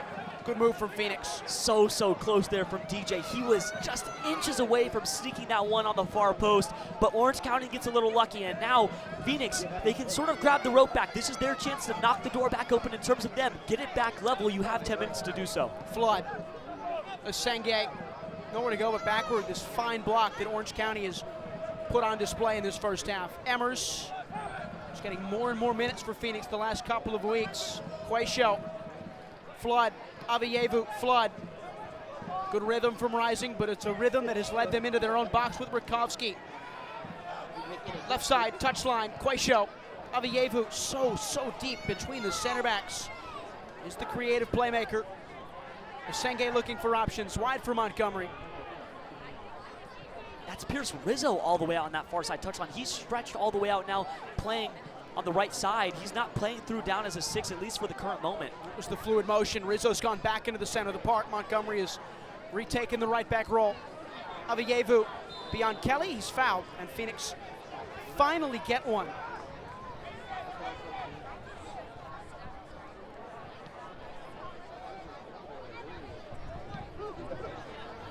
Johnson hampered a bit in this game, looking for room.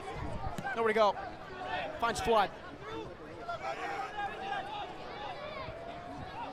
Avievu over the top for Johnson. Is he onside? Darius Johnson racing to get a touch. He does. Chioda defensively done perfectly there, the 19-year-old. Finds War, connecting with Sia. Backwards they go. Those two, Mohamedou War and Usman Sia, have been spectacular in this game, collectively combining. Mahirson Hassan has a little bit more on that one down on the touchline. Yeah, guys, I mean, these are two teams, or rather two players that have done a really good job to connect with each other. Linked up for a goal and assist against Las Vegas Lights, doing the same today as well. All right, Mahir, thank you. Orange County came right forward through Dogman, and Rising did a defensive job to see it out. So Sia and War, at the beginning of the season, Kev, I think you could have been hard-pressed to profile them as a very similar player, the exact same type of player, which Orange County have a ton of. That creative style winger, they've got to fit them into the squad together, though, tonight. And that's sort of the issue that Orange County brings in. This is a team and a club that has a ton of identity, right? This is a group that loves to push out young talent. They like to push them overseas. They like to get their guys out through the academy, and they also like profiles. They have a lot of guys who profile the same exact way, and it's all how can you fit them into the same starting 11 and get production out of them. That's Danny Stone's issue tonight, and the entire season long, he's been very good at it as of late. Johnson fouled by Chioda.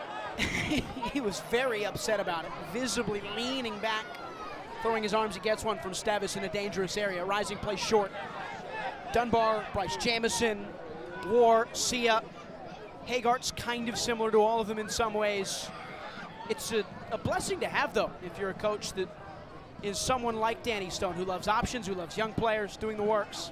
Margarita wide right. Defended by Dogman. Last touch by Margarita. So throw-in for OC, 41st minute, 1-0. Again, the options on the bench tonight. Bryce Jamison, Cameron Dunbar. Both real game changers. Jamison changed the game in the Jaeger Cup last week. Dunbar was a dominant force against Phoenix in this tie last year away from home. Orange County taking their time. Dogman throwing in. Senge winning. Missed clearance by Kelly. Poor header, Ben Alcazar. Zubac lays it down. Hagart can turn. He might have War's run in support, but Hagart takes an extra touch. Looks wide, and that hit the body of Brandon Stevis, who was trying to get out of the way. Chris Hagart was upset, orange wrist tape and all. So it'll be a free kick for OC off the reset. Now with just about 5 minutes remaining, it's up to both sides to sort of dictate what they're going to do. Phoenix shot out of a cannon, but here comes Orange County now. Lifted in behind, Mohamedou War crossing up for the head of Zubac. He's had a couple. That one far from frame. The first one he's really missed. He is just such a threat from the penalty spot inward.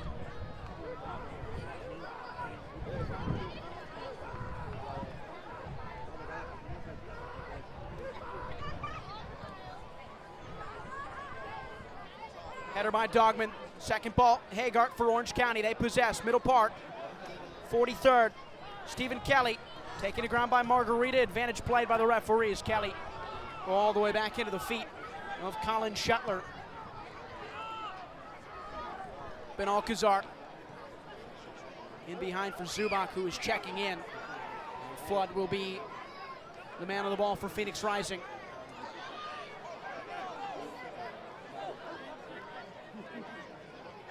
Formella dropping in as Rising try and find themselves more fluid here.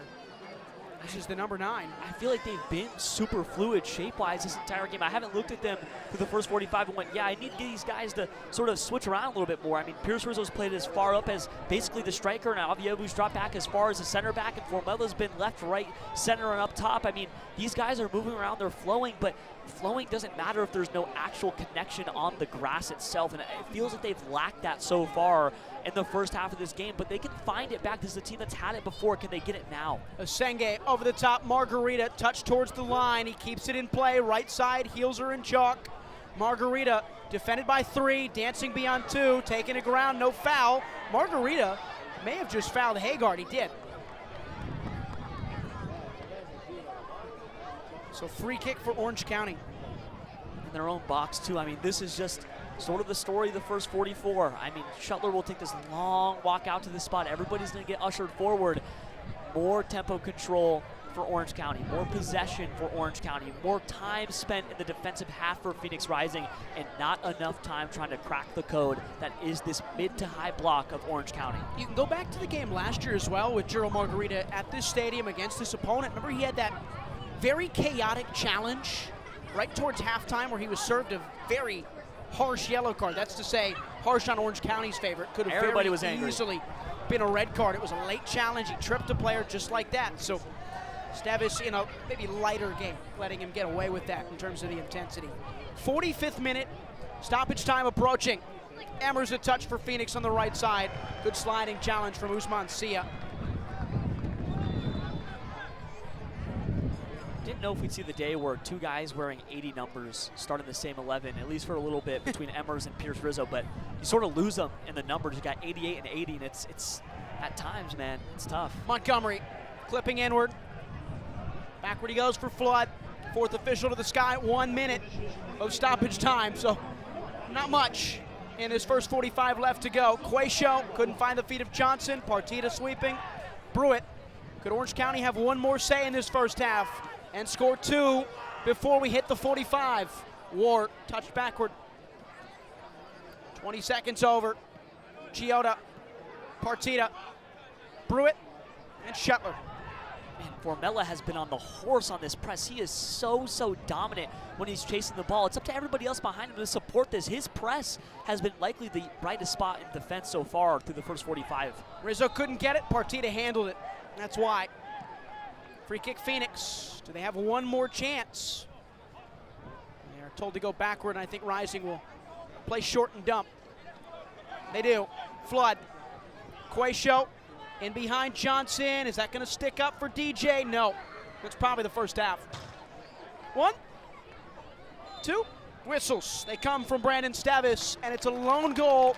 Another for Ethan Zubak against Phoenix Rising, his 4th in 4 games. That's the difference right now after 45 minutes, 1-0 Orange County. It feels like it was on the way. We talked about Zubak a lot in the pregame. This is something that he's done before. He did it less than a year ago against the same Phoenix team in the same stadium in front of these same home fans. It was on the way. 4 goals and 4 appearances against Phoenix Rising, and Phoenix had no answer for Orange County. Orange County controlled the pace. They controlled the tempo. They controlled the ball. They controlled the counter. They were defensively dominant. That mid-block was not cracked by this midfield, and now Phoenix has a lot of problems to solve at halftime, but one thing that Paul Modoka has been very good at, especially on the road, it's tinkering and trying to solve issues, especially in the face of adversity. That's his challenge for the next 45. The in-game adjustments for Phoenix still to come. They trail at the break. We'll have the halftime show when we come back on the Phoenix Rising Radio Network.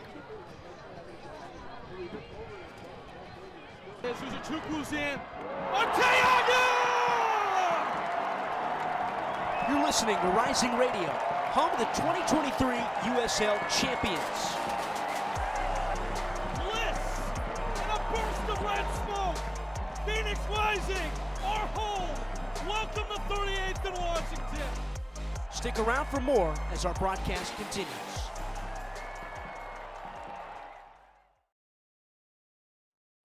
Buying a house can seem almost impossible, especially today. But with the right agent in your corner, it makes the challenge seem effortless. Hi, I'm Connor Cochran with Good Oak Real Estate, your go-to agent in the Valley. Whether you're buying, selling, or investing, I'm here to guide you every step of the way. Because finding the perfect home shouldn't be stressful, it should be exciting. Call 480-688-3200 today. Again, that's 480-688-3200. Let's have the conversation. Hey Phoenix Rising fans, this is Discount Tire, your hometown tire retailer and trusted partner on the road for over 65 years. We know it can be overwhelming when buying tires, but we're here to help. Our online tire buying guide, Treadwell, makes finding the right tires simple. Just plug in your vehicle, location, and driving habits, and Treadwell will give you unbiased, personalized recommendations based on your needs, not based on price. Inviting, easy, and safe. Just how tire buying should be. Shop tires with Treadwell at discounttire.com. Let's get you taken care of. Join in on the Sports Zoo on your ride home from work with Dave Rooster Bierstein. Join Rooster as he lays down what's happening around sports and makes it clear what's on his mind. Oh my. Catch the day's craziest stories and some of the latest numbers from the sports books across the valley. The Sports Zoo with Dave Rooster Bierstein. Yeah, I think that's kind of a wild option. Weekdays 5 to 6 p.m. on KDUS AM 1060 and on the KDUS 1060 app. Coming up Monday on the lunch break, how did the Diamondbacks fare in their 3-game set against the Cincinnati Reds? Did they keep the good times rolling, or was it 1 step forward and 2 steps back? Plus, they've got the GM. They've got the coach. The summer of Durant is in full swing. What is the latest on the Suns and their plans with KD? All of it, Monday's edition of the lunch break, 11 to 1, right here on KDUS AM 1060. Attention all clones. The Jim Rome Show is here for you every day here on KDUS AM 1060. Lots to get done. Welcome to the program. Listen in as Rome dives into the biggest sports headlines of the day. From final scores, player contracts and trades, team prospects, and even a spicy take or two. The Jim Rome Show, 1 to 4 p.m. every weekday here on KDUS AM 1060. That's the trick. Online at KDUS1060.com and on the KDUS 1060 app. Now we go back to the field to break down the first half action with the Rising Radio Halftime Report on the Phoenix Rising Radio Network.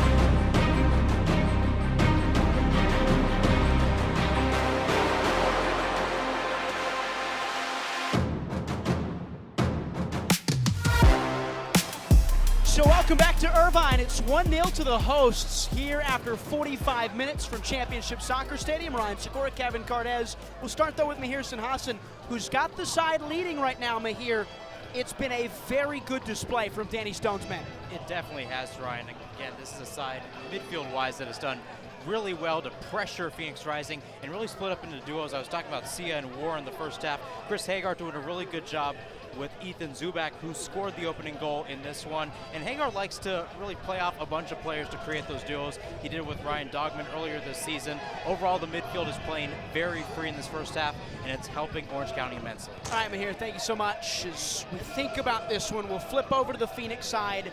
The moves that they have to make in this game as Casey Smith is on the opposite end of the touchline.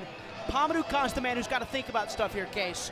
It is Darius Johnson, who a couple of us pointed out at the halftime point. He's been in and out. He's been injured. He's looked hobbled today. What are the options for Phoenix? Yeah, Johnson has looked clearly a bit frustrated out there, but a little bit less ambitious. I even saw him stretching out a bit earlier before the game. But I think the obvious one to me that stands out is Damian Rivera. He's missed some time, but he can slide right in. If you want to get a bit more creative and slide guys around, you go with Charlie Dennis or Isan Sako. But at the end of the day, I just think you have to take Johnson out, as he does look a bit hobbled right now. So I would say that's a very good point. It's Darius Johnson who has really had a rough go of things today against the 19-year-old kid. What would you do if you were out there? Again, you mentioned Sako, you mentioned maybe moving Formella, Margarita over there, Damian Rivera. The obvious one, what would your side say? Yeah, I would say Rivera's just the most obvious one. You don't have to move anything else around the front three. I think I've really liked what I've seen out of Margarita and the rest of the attack going forward. So I think it's just as simple as a plug-and play because Damian Rivera also has, he can fit that same niche that Johnson would have if he was healthy. All right, so that's Damian Rivera, Casey Smith's man to select. He has not played a game for Phoenix Rising since May 17th, the 2-0 win against Monterey Bay. As we step aside here, the halftime report, we'll have some words from Kevin Cardez when we come back. This is a Chukwuzan. Arteaga! You're listening to Rising Radio, home of the 2023 USL champions.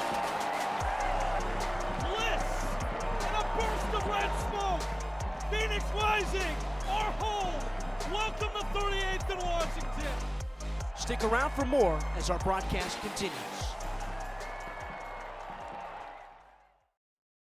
Buying a house can seem almost impossible, especially today.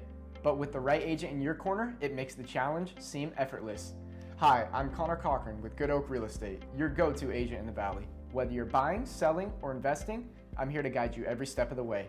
Because finding the perfect home shouldn't be stressful, it should be exciting. Call 480-688-3200 today. Again, that's 480-688-3200. Let's have the conversation. Hey Phoenix Rising fans, this is Discount Tire, your hometown tire retailer and trusted partner on the road for over 65 years. We know it can be overwhelming when buying tires, but we're here to help. Our online tire buying guide, Treadwell, makes finding the right tires simple. Just plug in your vehicle, location, and driving habits, and Treadwell will give you unbiased, personalized recommendations based on your needs, not based on price. Inviting, easy, and safe. Just how tire buying should be. Shop tires with Treadwell at discounttire.com. Let's get you taken care of. Join in on the Sports Zoo on your ride home from work with Dave Rooster Bierstein. Join Rooster as he lays down what's happening around sports and makes it clear what's on his mind. Oh my. Catch the day's craziest stories and some of the latest numbers from the sports books across the valley. The Sports Zoo with Dave Rooster Bierstein. Yeah, I think that's kind of a wild option. Weekdays 5 to 6 p.m. on KDUS AM 1060 and on the KDUS 1060 app. Attention all clones. The Jim Rome Show is here for you every day here on KDUS AM 1060. Lots to get done. Welcome to the program. Listen in as Rome dives into the biggest sports headlines of the day.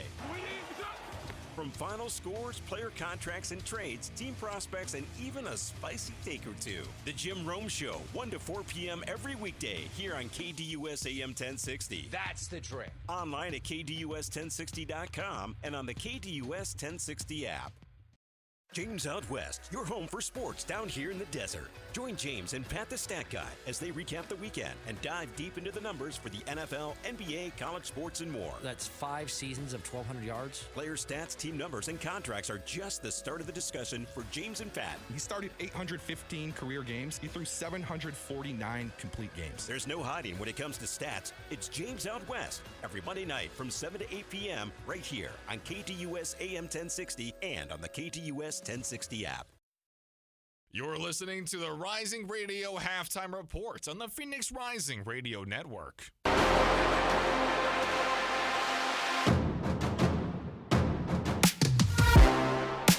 All right, so about 90 seconds left here in the halftime report. Ryan Sikora, Kevin Cardez. Phoenix the side in this one that need to make the changes, partner. I really feel like the options for Phoenix are on the bench tonight. You look at a guy like Isan Sako, someone who can create. I feel like the ball has died in the wings so far through the first 45. Whether it's Darius Johnson or Joel Margarita, there's not enough creation. They're both looking to be the heroes on the ball, on the left and on the right. You look at Sako, right? Came into play as a striker, has been better as a winger. You look at Damian Rivera, making his debut back in the matchday squad for the first time in a very long time after going out with Guatemala in the Gold Cup, and then he had a little thigh contusion as it was described by Pamela Sako, Damian Rivera, those two guys can fix the issues on the left and the right, but now there's disconnection in the midfield, right? Where do you look at that? Charlie Dennis. We talked about, is he a winger? Yeah, he can play a winger. He did that at Oakland, right? I mean, this is a guy who's done it before. He is an 8. Charlie Dennis is at his best as an 8. You can put him in. That will help. Those are my 3 picks. It's an Orange County team that's kept 2 consecutive clean sheets on their road to this game. They have only dropped 2 points from a winning position in 2025. It's going to be a tough task for them going forward here. In this one on the Wednesday, we will step aside for 60 seconds here on the Phoenix Rising Radio Network. Zuzuchukwu's in. Arteaga! You're listening to Rising Radio, home of the 2023 USL champions. Bliss and a burst of red smoke. Phoenix Rising, our home. Welcome to 38th and Washington. Stick around for more as our broadcast continues. Buying a house can seem almost impossible, especially today. But with the right agent in your corner, it makes the challenge seem effortless. Hi, I'm Connor Cochran with Good Oak Real Estate, your go-to agent in the Valley. Whether you're buying, selling, or investing, I'm here to guide you every step of the way. Because finding the perfect home shouldn't be stressful, it should be exciting. Call 480-688-3200 today. Again, that's 480-688-3200. Let's have the conversation. Hey Phoenix Rising fans, this is Discount Tire, your hometown tire retailer and trusted partner on the road for over 65 years. We know it can be overwhelming when buying tires, but we're here to help. Our online tire buying guide, Treadwell, makes finding the right tires simple. Just plug in your vehicle, location, and driving habits, and Treadwell will give you unbiased, personalized recommendations based on your needs, not based on price. Inviting, easy, and safe. Just how tire buying should be. Shop tires with Treadwell at discounttire.com. Let's get you taken care of. Join in on the Sports Zoo on your ride home from work with Dave Rooster Bierstein. Join Rooster as he lays down what's happening around sports and makes it clear what's on his mind. Oh my. Catch the day's craziest stories and some of the latest numbers from the sports books across the valley.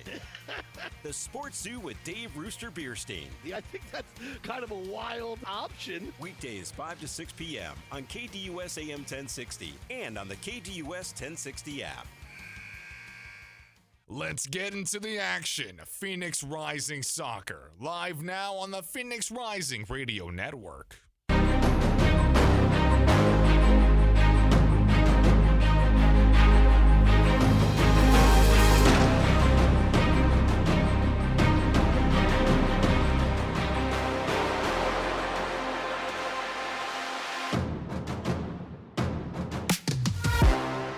Second half for Championship Soccer Stadium here on the Phoenix Rising Radio Network. Orange County lead Phoenix 1-0, a 20th minute goal from Ethan Zubak, Ryan Segura, Kevin Cortez, Casey Smith down on the touchline. Hope Avievu has had a tough go of things for Phoenix tonight. Yeah, I've been interested in the tactics behind him. He's obviously one of the most explosive players on this team, leads them in goals and assists, but they've kind of dropped him back to maybe try to get more possession. I'm not really sure how it was supposed to work out, but it's safe to say it's been a failure so far. And I think that Avievu's probably final form and best form as a rising man is playing as a talisman 10 through the middle. He is an attacking midfielder. He's not a guy that should be dropping deep to receive and carrying up on his own. But that's what happens when your midfield is a product of sort of bits and pieces and just guys who have to be thrown out there. Pierce Rizzo is not a professional football player yet. He's on an academy contract. He's supposed to go play college ball at UC Irvine. They are putting together a midfield on pretty much fumes, and that's what happens in this thing. You have to drop Avievu back. He has to receive deep. He has to try to do all the work and carry up on his own, and it's not working right now. Find a way to let Avievu be Hope Avievu and not be the next coming of JP Skiers as a 6 dropping deep. But so when you think about that, right, it's perhaps, you mentioned it, I think, well, a byproduct of a bit part midfield that's been pieced together, but also Rising having been dominated and maybe looking to regain tempo in a game as well. And I think that it felt like they were just throwing hammer shots, right? Okay. Just trying to get back in the game. It was the long ball instead of passing it short to Pierce Rizzo through the middle and trying to build stably. It was trying to find the hero ball over the top. It's still trying to be the hero holding the ball in his boots, trying to make it happen on his own.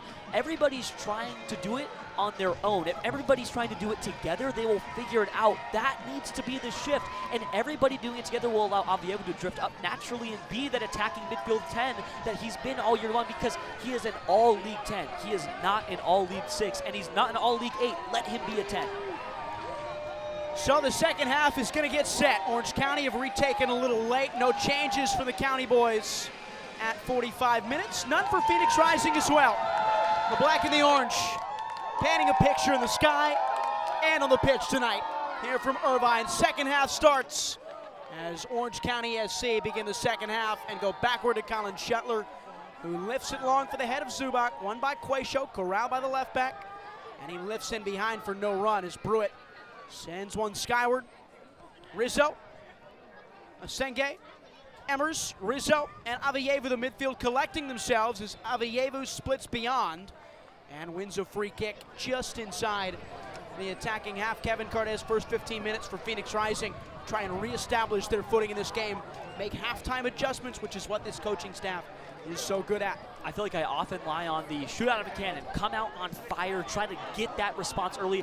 I want to see them come out a little stable. I want to see that possession flow. I want to see everything start to level out, and I want to see it level out in terms of Phoenix. I don't want it to be leveled in terms of we're just going to pass it back and forth and lose the ball. I want stable progression. I want smooth transition between each third, and I want a quality chance because they haven't had that so far through 45 minutes. Figuring that out for Phoenix started in the locker room, I'd say 10 minutes ago, and now it's up to the guys on the field and the guys who are warming up now on the touchline. You see those bright yellow bibs illuminated down on the far side, corner flag for Phoenix.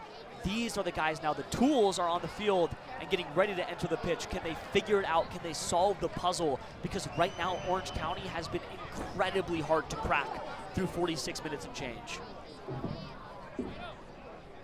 90 seconds into the start of this second half.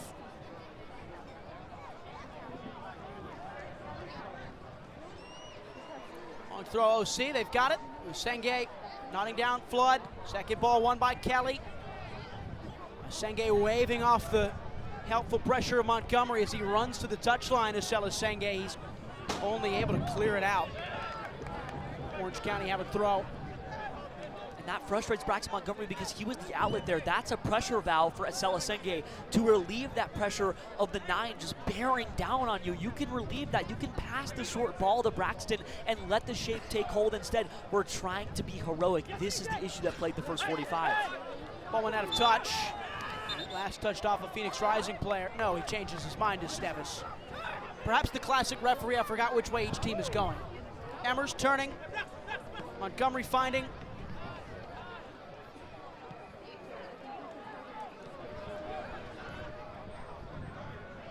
Flood up over top, the left center back pinging, headed away by Dogman. Second ball, Emmers.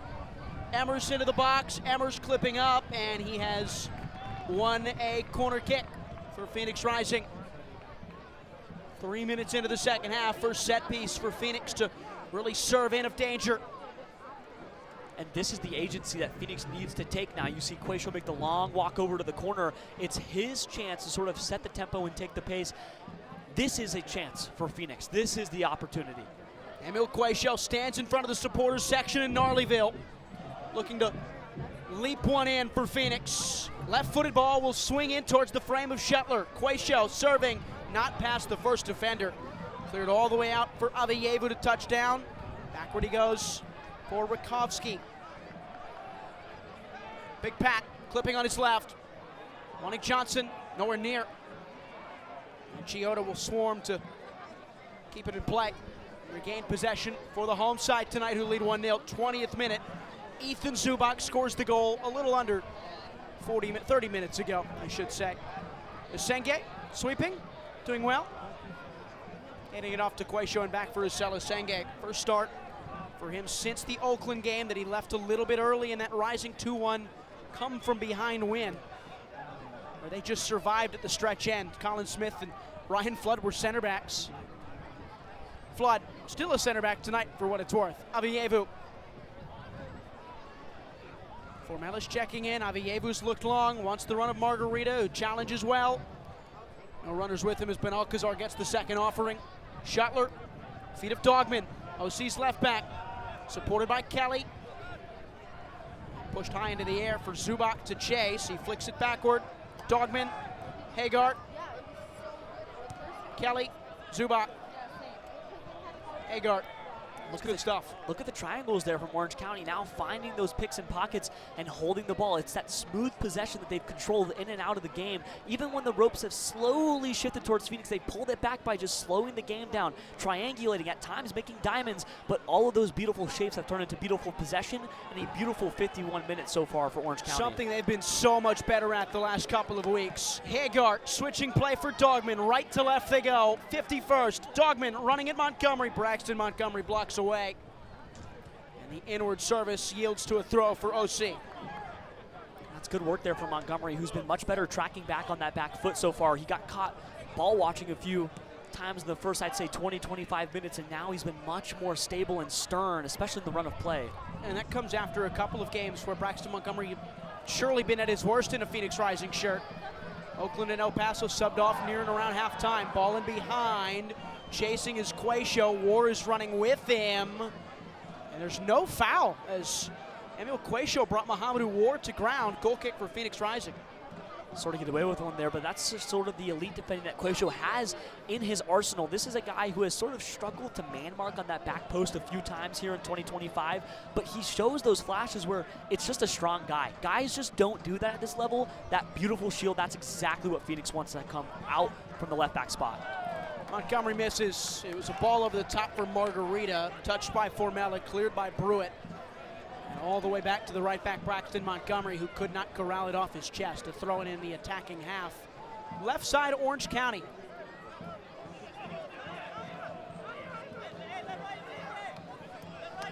Charlie Dennis now is the only man up with the yellow penny on. Everybody else who was warming up for Phoenix has returned to the bench, while Charlie Dennis has stayed up and is still getting warm. Kelly, Hagar, running at Montgomery, ran into the referee. Orange County keep possession. Partita, Sia, Brewitt.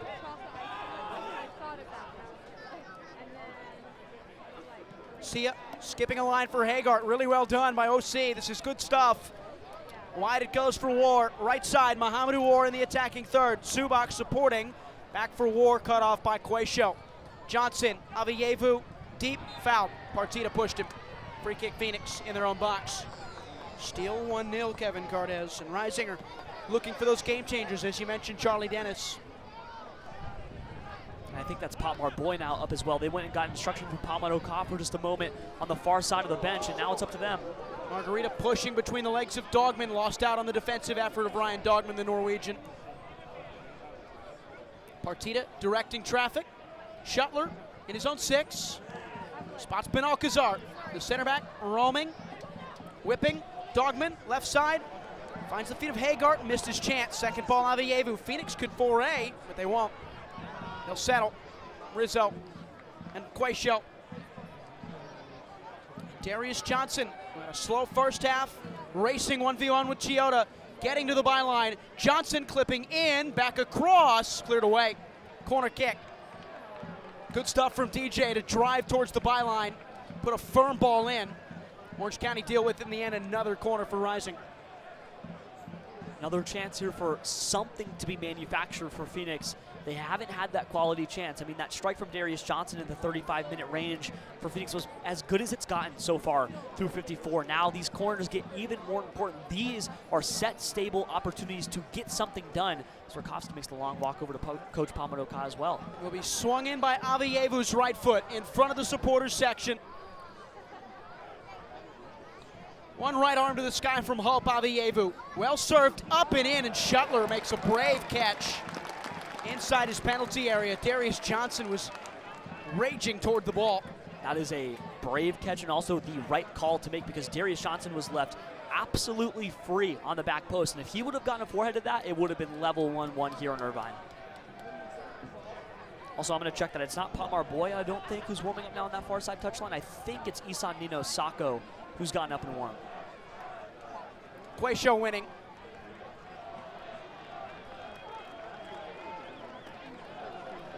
It is Sako. Dennis is stretching. Orange County have a throw right side, right in front of Danny Stone. They've been a little more eager to lump long to start this second half. Looking for the runs of Zubak and their wingers, Mahirson Hassan on the touchline. Yeah, this is definitely a quicker paced Orange County side to start off the second half.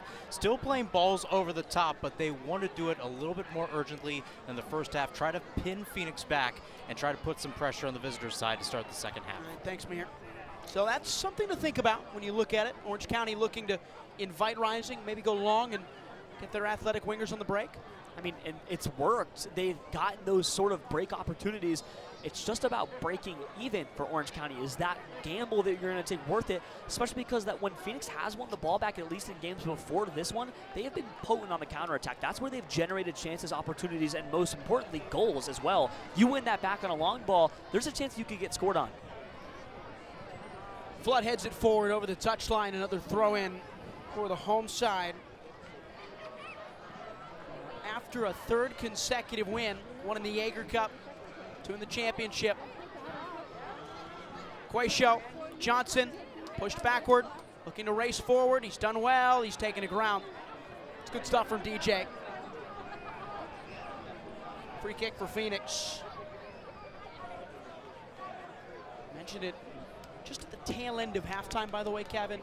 Rising have been very good away from home. They actually lead the Western Conference in points away from home with 16.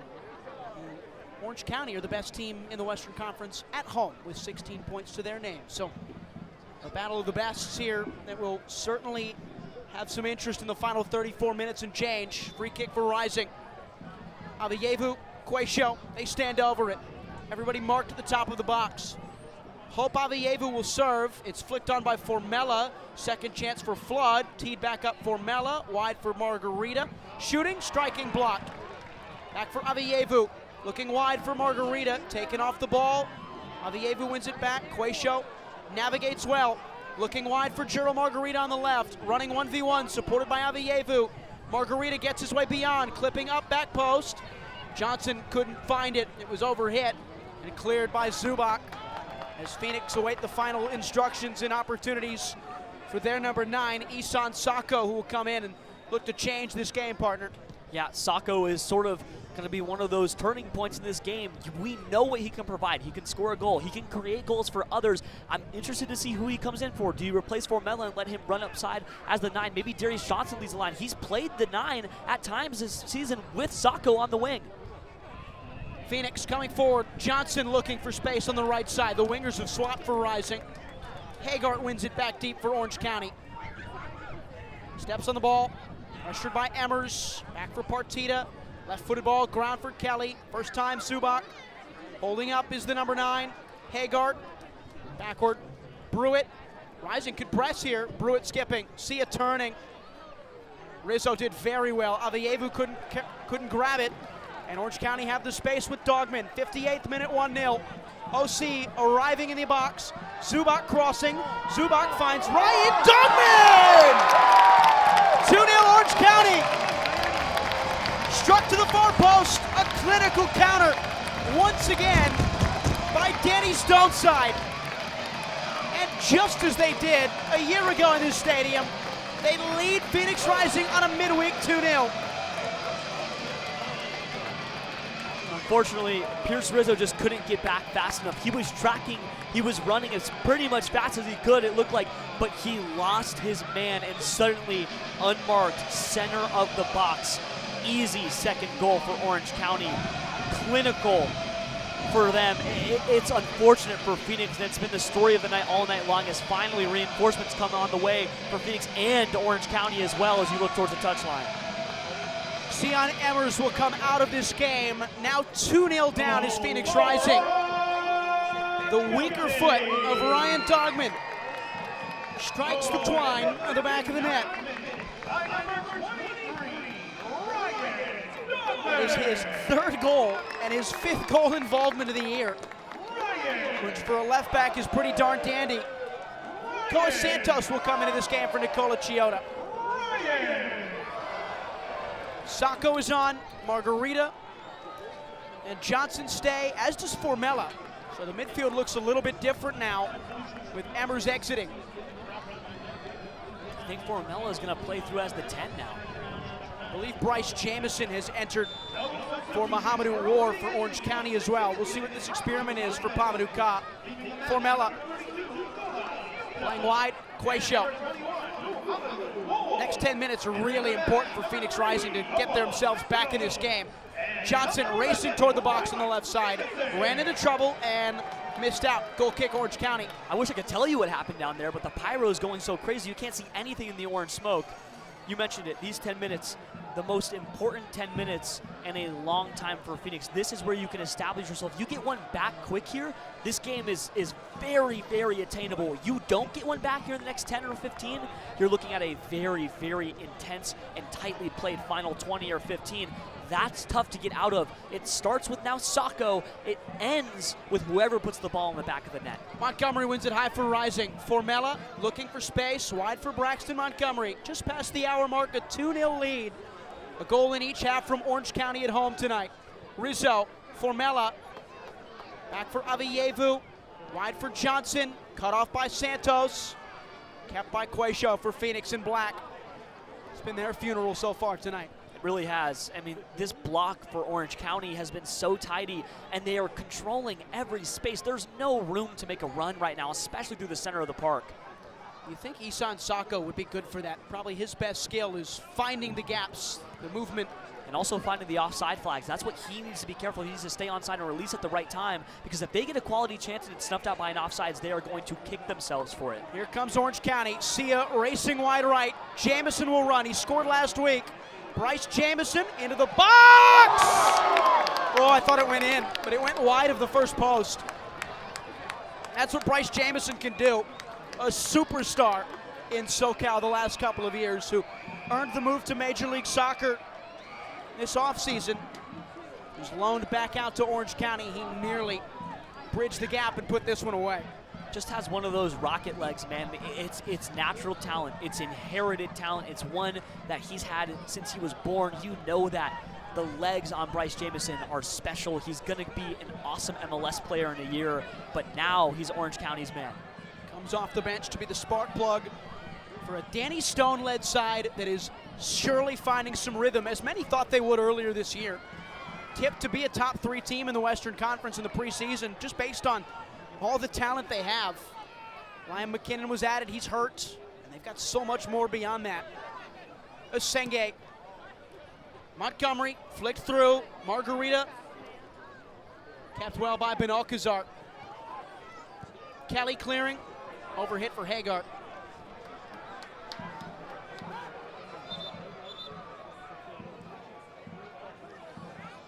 Now here comes the move, right? Now you start to look at Charlie Dennis as he readies on the touchline. He'll come in. He'll replace Joel Margarita. Marga exits the pitch on the other side. Charlie Dennis has been the man built for the moment for Phoenix Rising over the last few weeks. He was the player of the round when he played Texoma. He was one of the players of the week just a week ago. Oakland scored one of the finest goals of his career. Well, didn't technically score, but really did.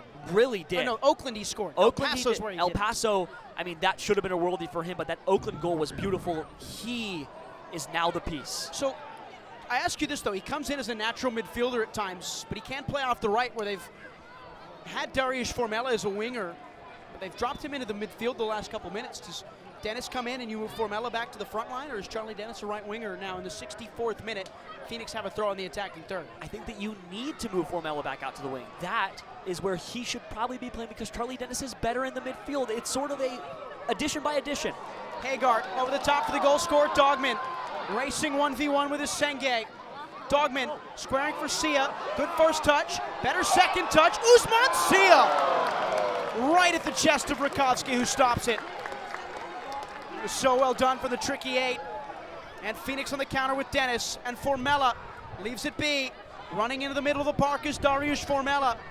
Finding Quayshow, directing traffic. Darius Johnson, 65th, down 2-0. Rising really need a goal, and they need it quick. Quayshow headed away by Kelly. Back for Emil Quayshow, who starts to drink again. Pierce Rizzo didn't do a whole lot when it came to stopping that goal, but he did enough to slow down the action, which let Rakowski get back in position and stay on his line. Dennis driving a low ball. Formella couldn't keep it, and dangerous play. His foot came high, Partita's head came low, and dangerous play. The correct decision from Brandon Stouts. It's just unfortunate for Phoenix, who thought they had momentum in the box. It might be the right call, but that boot goes up for the ball. I don't think that Formella is doing anything but trying to play the ball there. It's unfortunate, but it's the right call, like Ryan said.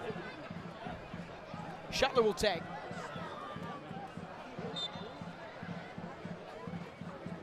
Still a semblance of a sun-kissed sky on the horizon here from Championship Soccer Stadium. As Shuttler shoves it skyward. Zubac's header. Down for Hagar, won by Rizzo. Second ball is Senge, a foot race. And Asela Senge keeps it. Pamadou Ka on the edge of his technical area. Touching, turning, searching for something in this game. It is he and his side. The wave has started. Quayshow has kicked it out of touch. The wave, the next wave. Orange County's kids. Yes. They call them. Yeah. I think that's what you meant, right? No. Oh. They have started the wave. I'll keep an eye on it. I'll try and join in. Kevin Cardenas feels like a wave hater. Feels absolutely. Yeah. Tracks. Flood wins it. Asenge, second ball, and he could continue his run. Aviyevu dumping long. Dennis could touch. Defended well by Dogman. Back for Formella. Formella finding the feet of Sacco. Heavily struck, and Isan Sacco could not chase it down. And Alcazar sees it true. 2/3 of this game through, and a 2-0 lead still for OC. Sacco just probably a few inches away from getting a boot to that ball. I don't know if it would have been a great touch, but any touch would have been better than none. Couldn't quite get there in time. More disconnect in the final third. Nobody's getting it done in the box. Will somebody come up with a quality chance? Dogman loses out to Dennis. Charlie Dennis for Phoenix Rising. Looking around. Dennis pirouettes. Puts his foot on the ball in the space and back for Aviyevu. Quayshow, Hope Aviyevu. Midfield line. 6. He's certainly dropping deep to facilitate. Quayshow. And maybe the answer is you want Pierce Rizzo to be as non-operative as possible, if that makes sense. And I can see that. Good stuff from Quayshow. Tried the ball forward, headed away by Koa Santos, and out for a rising throw. Rizzo, maybe Shearley and the team to be a defensive presence, make up the numbers, know his role. Avievu there to create both deep and further up. And there's nothing wrong with that, you know? Like, Pierce Rizzo has done a job tonight. I think he's been pretty good in that job. He's won a few challenges, he put in a few hardy tackles, he lost somebody on the run, but, I mean, when you don't have a whole lot of help through the middle, that's kind of going to happen. There's a lot of work on the plate for the academy kid in just his second appearance for the club, but he's done an all right job now. It's up to Hope to try to facilitate and take that load away from Pierce. Here is Rizzo, center circle, shifting the ball from right to left. Quayshow.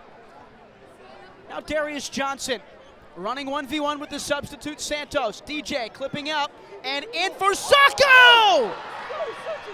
They're back in it. It's a beautiful ball buried by the substitute Sacco. And they're within touching distance with plenty of time to play. 2-1 Phoenix on the road. They trail, but they are right there at Championship Soccer Stadium. 5th goal in 2025 for Isan Sacco. My apologies. 4th goal. Got ahead of myself. Hopefully he nets a second, but he has been in the right place at the right time. It feels like time and time again, he was one of the two that scored an absolute scorcher next to Charlie Dennis when they won on the road in Oakland. Listen, this is a guy, right? This is a guy who knows the moment. He's played in some incredible leagues against incredible talent in some of the highest divisions that you could ever play in Europe. Now Sacco scores in a big moment. Chasing now by 1 is Phoenix Rising. It's a good goal. It's a good move. Facilitated by Avievu and Quayshow. Beautiful bit of service in. Sacco pounces, puts his head to the ball to the ground, beyond Colin Shuttler. Orange County have it with Jamison, who's hardly had a touch since first entering.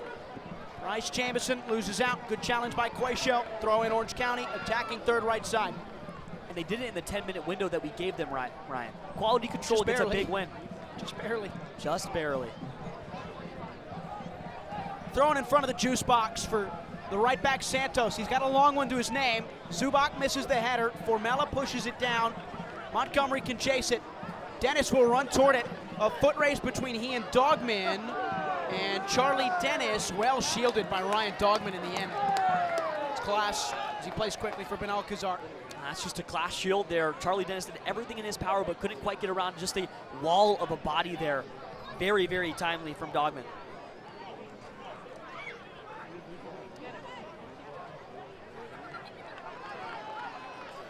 Middle Park flood. Johnson again. Been livelier in the second half. Sacco, Johnson, Avievu clipping up over the top. Sacco taking the ground, no foul. He and Brewitt had a long tussle for positioning. And there was no foul as Sacco and Brewitt shake hands, recollect on the memories of a moment ago.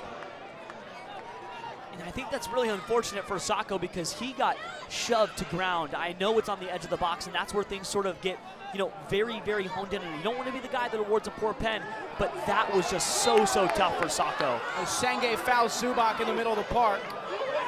Marcelo Senge saying Zubak grabbing his shirt as he grabbed his.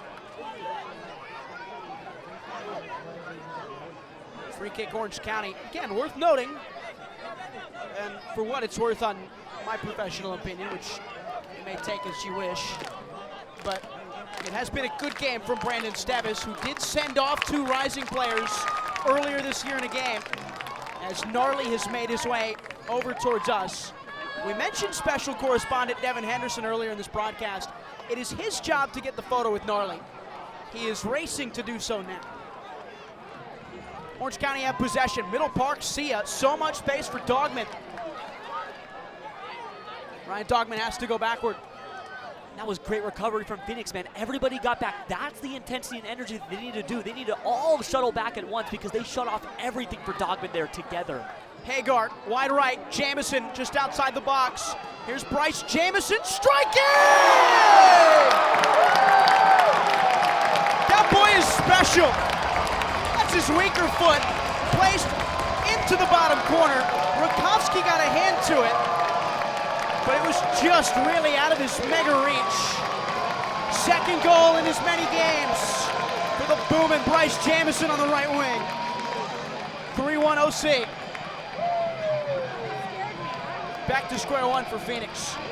Special talent, Bryce is. I mean, nothing that you can say besides special, unique, awesome, and amazing. Not what Phoenix wanted. I had just talked about how they had all dime back. There's not a lot that you can do against a guy who can put in a strike from a weak foot like that. Beautiful from Bryce, unfortunate for Phoenix, and now, like you said, Ryan, back to square one.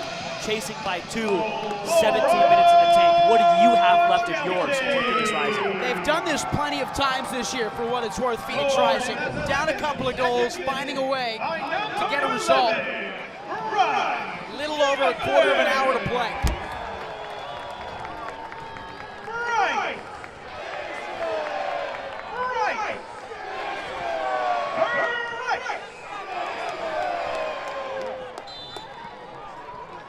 And Phoenix will restart. Down 2 again, Kev. The window's smaller this time. The window gets smaller every second. They were chasing by a goal as time dwindled before. Now you got to get 2. I mean, that's sort of the name of the game, and now Orange will do it again. Dennis gives it away. Sia races 1v1 with Rizzo. Looking wide right. Coa Santos arriving and keeping. Very patient in the space. Santos dumping in. Montgomery heading away. Avievu touching down. Spreads his wings and is fouled. It's well done by Partita. Very tactical in the 74th with a 2-goal lead to take Hope Avievu down where he did. That's a beautiful touch, too, there by Avievu, who just allowed himself to turn on the half turn, get the ball away, and get shoved to ground. He'll take the foul. Now they settle possession, but they need to move forward if they can do so.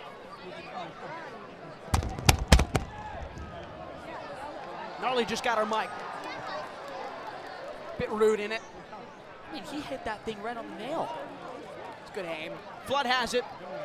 Looking for space. Wide for Johnson. DJ back for Flood. This block is so difficult to manage. Dogman heads away on a long ball over the top, left to right. Phoenix a throw. Attacking third. Montgomery will leave it for Dennis, and now Montgomery will take it from Dennis. Formella. Senge, good to see the legs going for Usela Senge. 90 minutes tonight, surely coming for him. Other changes that Phoenix can put on display here tonight. Made 2. Damian Rivera could return to the foray. You have the chance to bring Pop Marboy on for more minutes under his belt if you want. Jamison Ping is on the bench. Here is Chris Hagart, forward for Orange County. Usman Sia and Bryce Jamison leaves it for the run of Coa Santos, serving in, squared about. Cleared away by Phoenix's Asenge.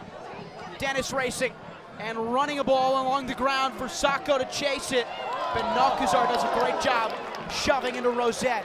Could have been us. Could have. I'm glad it wasn't. Charlie Dennis playing quickly for Phoenix. Looking to get it onto his left foot is Dennis. Avievu. Hope Avievu looking for space. Wide he goes, Formella. Overlapping run, Avievu. Formella pushing in. Kept alive by Avievu. Low cross, corner kick. Good move from Phoenix. Changing spaces, moving places. And they have got a corner kick. Hope Avievu will look to take this for Phoenix. It's Damian Rivera and Pop Marboy getting ready on the touchline now as they'll let the substitutions come in before this corner kick is taken. They'll make the changes now. I think there was a 16 up there, not a 19. But we'll see. Couple of changes for Phoenix. Looks like a trio. Marboy, he's on. Damian Rivera's on, his first appearance since May 17th. He left for the Gold Cup, came back injured, played his way through. Carl Saint has come into the game as well for Pierce Rizzo. So Saint, Marboy, Rivera the substitutes. Johnson is off. Quayshow comes off. That makes a little bit of sense. You can push Flood wide. We really, for the first time now, get to see the center back pairing of Pop Marboy, the captain, and Usela Senge. Saint is up there as well. There's some size to this Phoenix team with Formella and Marboy and Flood. Orange County making their changes as Ethan Zubak waltzes off to an applause. He deserves that one. A beautifully taken goal in the 20th minute. You could argue poor defending for Phoenix, but the finish hesitated, pure filth, to find the top right corner. Bending ever so graciously beyond the outreaching arm of Rakowski. So Zubak off. So Orange County look to sure up shop tonight. Danny Stone will look to secure his second win in 3 tries against his former employer.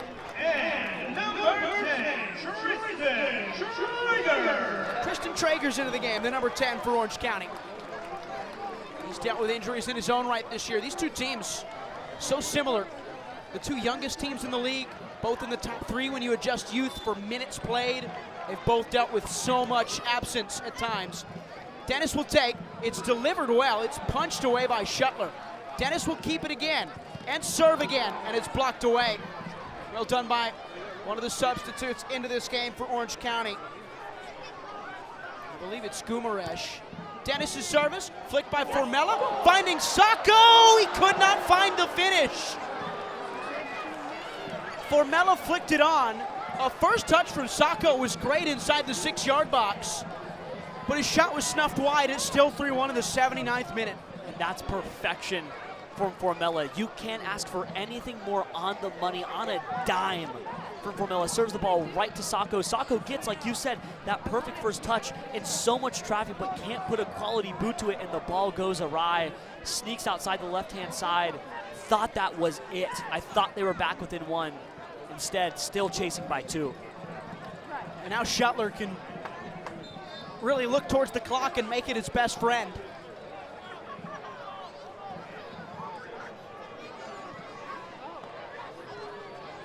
Middle Park, Dogman won it. Second ball, Rivera. And the third is cleared by Orange County for Montgomery. And now Saint. And Asenge. Phoenix have the center backs where they want them. Running towards the end of this game is Rising.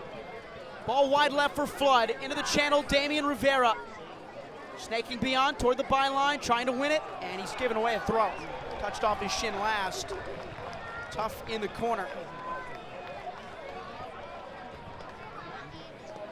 So a deep throw in for Orange County gives us a chance to get down to the touchline to talk to Casey Smith, who's seen some frustrations for Phoenix as they've just really not found much room against Orange County's defense. Yeah, that final third has been particularly rough for Phoenix Rising when it comes to their attack. And outside of the lone pass to Sacco, which did lead to a goal, they haven't been able to get much service up top for their attackers, and it's visibly showing. Charlie Dennis has been frustrated since he came on, and there hasn't been much positive body language as they're trying to progress the ball forward, as Orange County is cutting everything off. Well, Casey, just want a free kick there, so good timing from you.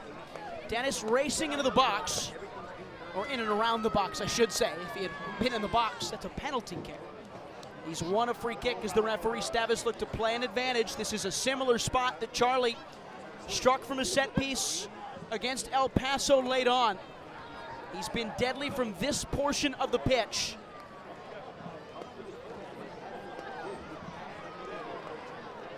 Quality work from Casey Smith to win that free kick. This is the chance, right? Casey Smith? Absolutely. Oh yeah, it was all you, Casey. How about that? He was on the mic. That's a win. It's a win for the sideline. Can Dennis make magic happen twice? Sacco leaves it.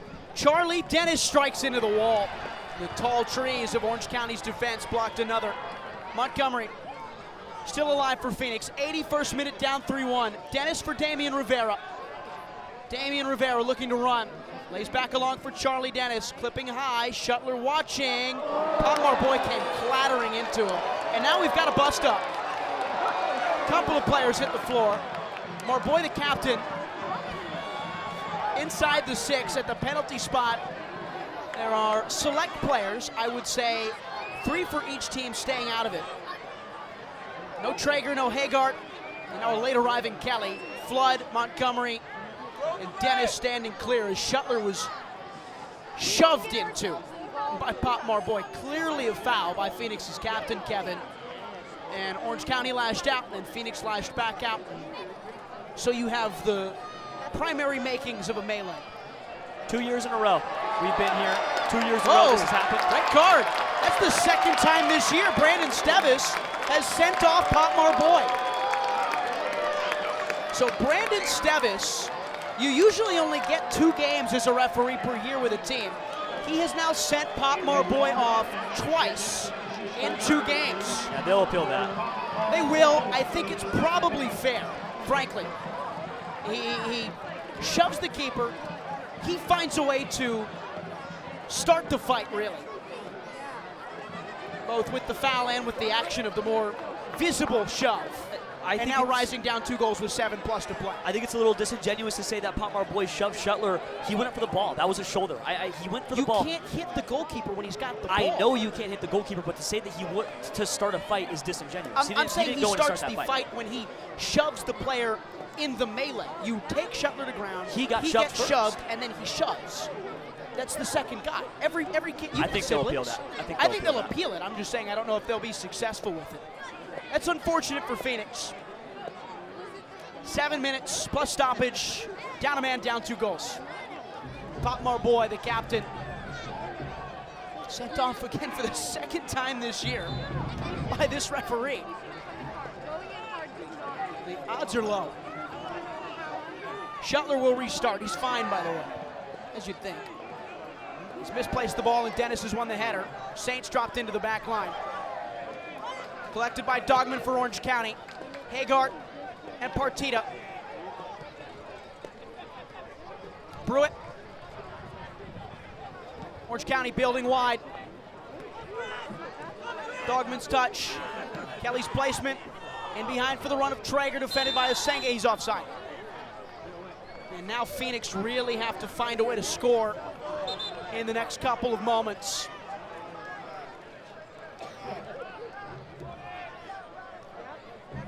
Looks like Marboy, by my count, got 5 minutes. It's really unfortunate, less so for the team, but thinking of the player looking to get some minutes in his legs. Coming back from a long injury, 45 or so last week, or 10 days plus ago. Falling behind for Sacco. Sacco looking for room. Sacco dancing to the byline, crossing in. It took a deflection to corner kick. Real chance for Phoenix to race onto one. Just takes one touch in front of the frame. Hagart's coming out for Orange County. Leaving the match is number 14, Craig Hagart.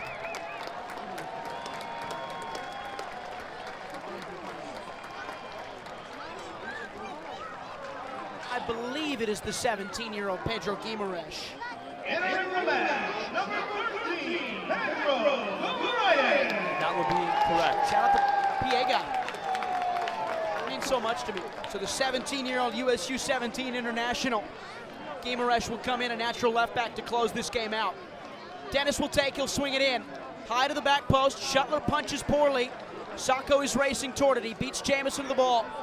Still in for Phoenix. Montgomery clipping upward, too close to Shuttler, who falls and time wastes, as he has earned the right to do. Just not enough from Phoenix in the final third, not enough in the box. You look back at that Sacco chance, if this thing was 3-2, it's a completely different game. Everything is right there in front of you.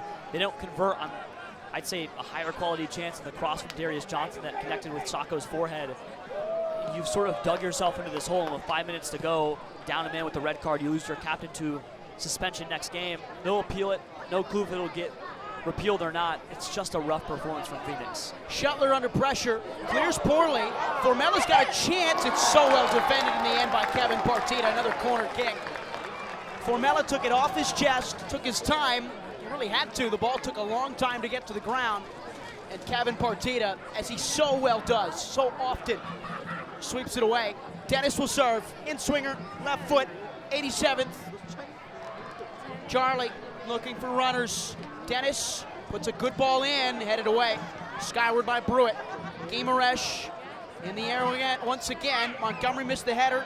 Jamison corrals. Everybody's forward. They're all onside because they were all in their own half. And here comes Tristan Traeger. 2-on-1 in the box. Tristan Traeger palmed away by Rakowski. Second chance for Kelly, deflected. Rakowski keeps it in touch. And Rising crucially stayed just about in it, Kevin Carnes. I mean, just beautiful from Rakowski, but what a run back from Hope Avayevu. He threw everything into that recovery, got back just in time, disrupted the play. Rakowski parries it away, and now Orange County gets the ball back. Partita. Nowhere to go. Kelly clipping high. Missed by everybody, kept in touch by Jamison. Doesn't matter, he's fouled. It's Flood late into the challenge.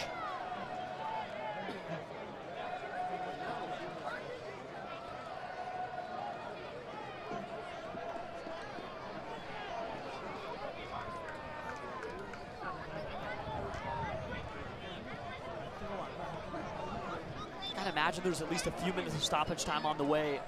Some long interchanges of substitutes, but probably not a whole lot. I'd wager 3 or 4 minutes, more than the 1 minute allotted earlier in the first half, but just rough. Kelly in space in his own half. 88th 2-goal lead for the hosts, who are looking to win their 3rd consecutive game of the year. And with a 3-1 lead, they have regained the advantage, or regained to level playing field with Phoenix, who won 3-1 at home. So this could be huge for Orange County, who have regained the tiebreaker against Phoenix when you look at playoff positioning now and later on. Guimaraes. Benalcazar. Guimaraes. Benalcazar. Playing with their food. They're doing a mighty fine job of it for what it's worth. Partita. Steps beyond Rivera. Benalcazar. Brewitt. More beautiful triangles from Orange County on this near side touchline. They are just moving and weaving through the lines of Phoenix, and Phoenix has nothing to show for it. This 4-1-4-1 shape that they have assumed in defense has just been shattered. Over the top for Bryce Jamison, who's got so much space. Jamison cutting back. Guimaraes!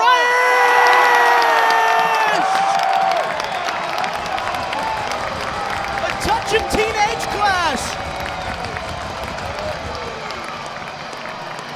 Jamison to Pedro Guimaraes.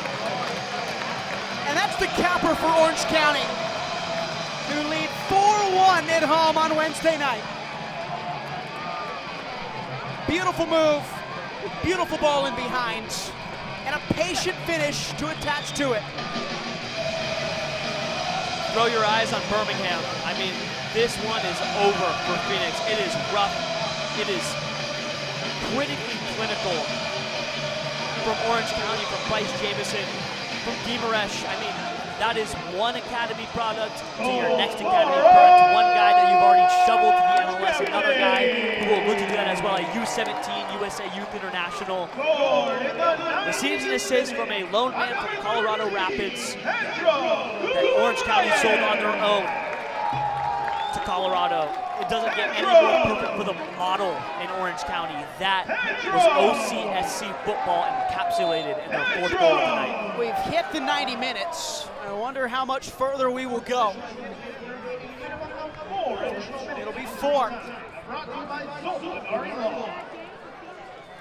So Rising, as Kevin said, will look towards Birmingham, and then a 2-game road stint after that against Lexington, where we will be on site. And then a trip to St. Petersburg to take on Tampa Bay Rowdies. Cleared away by Partita, and Orange County could race for a 4th if they really wanted to. Now it's 4-1, and now they surely have the advantage over Phoenix. Differential is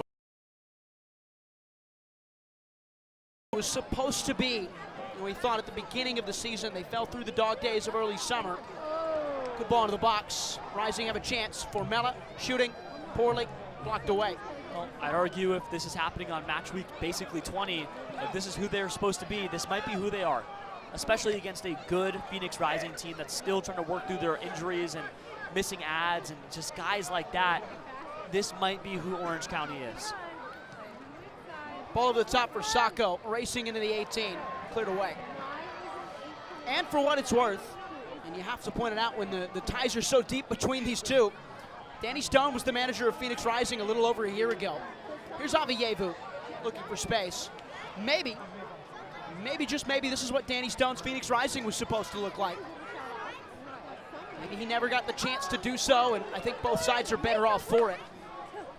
But you can't help but think of a what-if world. I would agree. I mean, Danny Stone got dealt one of the interesting decks of cards that could come towards you in the USL Championship. So did Diego Gomez after Danny Stone was let go. I mean, this is sort of a situation where I feel like Danny got exactly what he needed. Sacco squares that one up. Just pushed away. Shetler another stop. The almost hat trick tonight for Isanino Sacco. Yep. Really should have had the one. After the first, and then that one a bit of a half chance, but yes. About 90 seconds left as Partida's on the ground. I think we got to stop making the drive, Ryan. It's too good of a drive. It's too close, too beneficial. We got the Wi-Fi problems fixed tonight. We're down 7-2 on aggregate.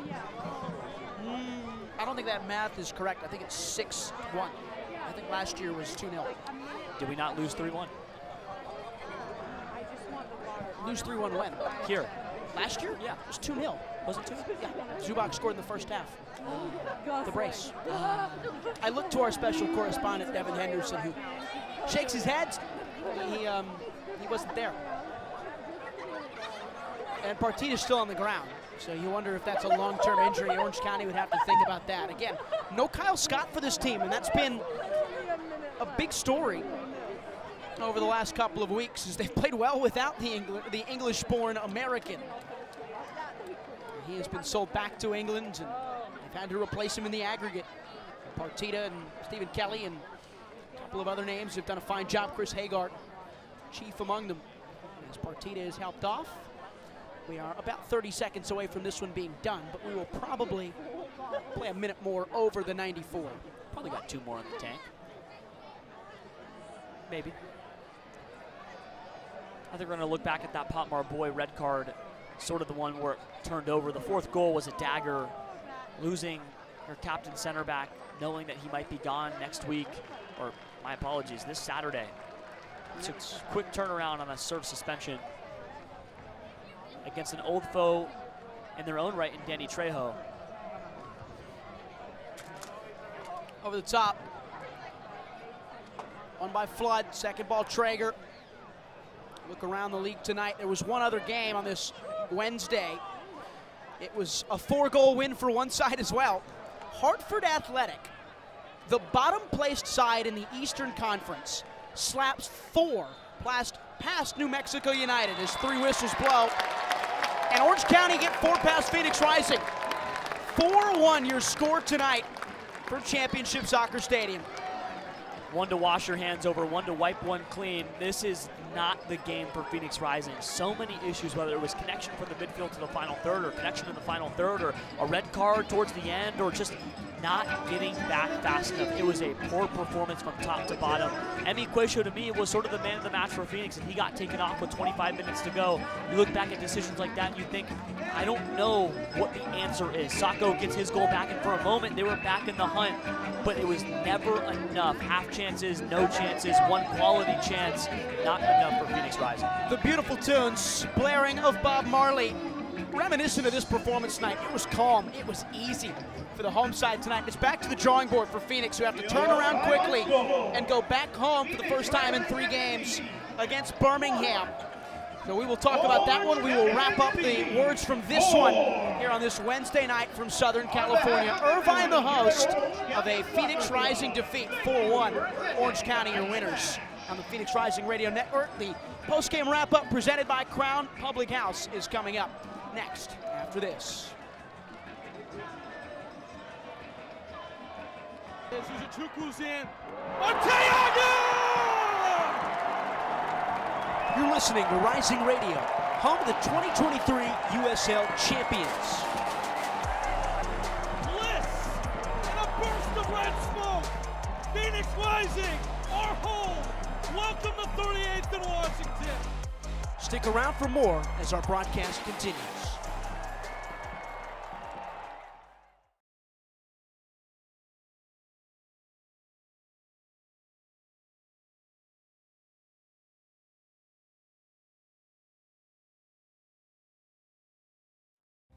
Buying a house can seem almost impossible, especially today.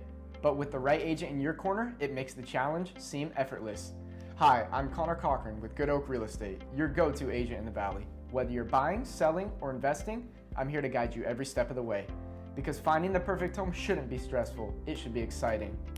Call 480-688-3200 today. Again, that's 480-688-3200. Let's have the conversation. Hey Phoenix Rising fans, this is Discount Tire, your hometown tire retailer and trusted partner on the road for over 65 years. We know it can be overwhelming when buying tires, but we're here to help. Our online tire buying guide, Treadwell, makes finding the right tires simple. Just plug in your vehicle, location, and driving habits, and Treadwell will give you unbiased, personalized recommendations based on your needs, not based on price. Inviting, easy, and safe. Just how tire buying should be. Shop tires with Treadwell at discounttire.com. Let's get you taken care of. Join in on the Sports Zoo on your ride home from work with Dave Rooster Bierstein. Join Rooster as he lays down what's happening around sports and makes it clear what's on his mind. Oh my. Catch the day's craziest stories and some of the latest numbers from the sports books across the valley.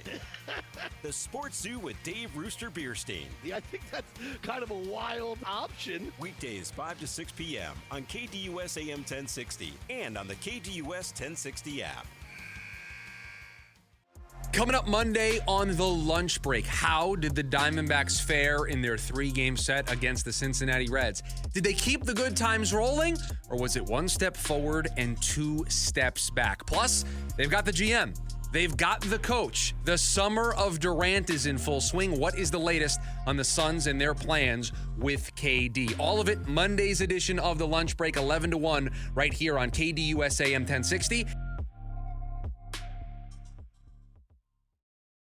Attention all clones. The Jim Rome Show is here for you every day here on KDUS AM 1060. Lots to get done. Welcome to the program. Listen in as Rome dives into the biggest sports headlines of the day. From final scores, player contracts and trades, team prospects, and even a spicy take or two. The Jim Rome Show, 1 to 4 p.m. every weekday here on KDUS AM 1060. That's the trick. Online at KDUS1060.com and on the KDUS 1060 app. Time for one last kick of the ball on tonight's match. It's Rising Radio postgame wrap-up on the Phoenix Rising Radio Network.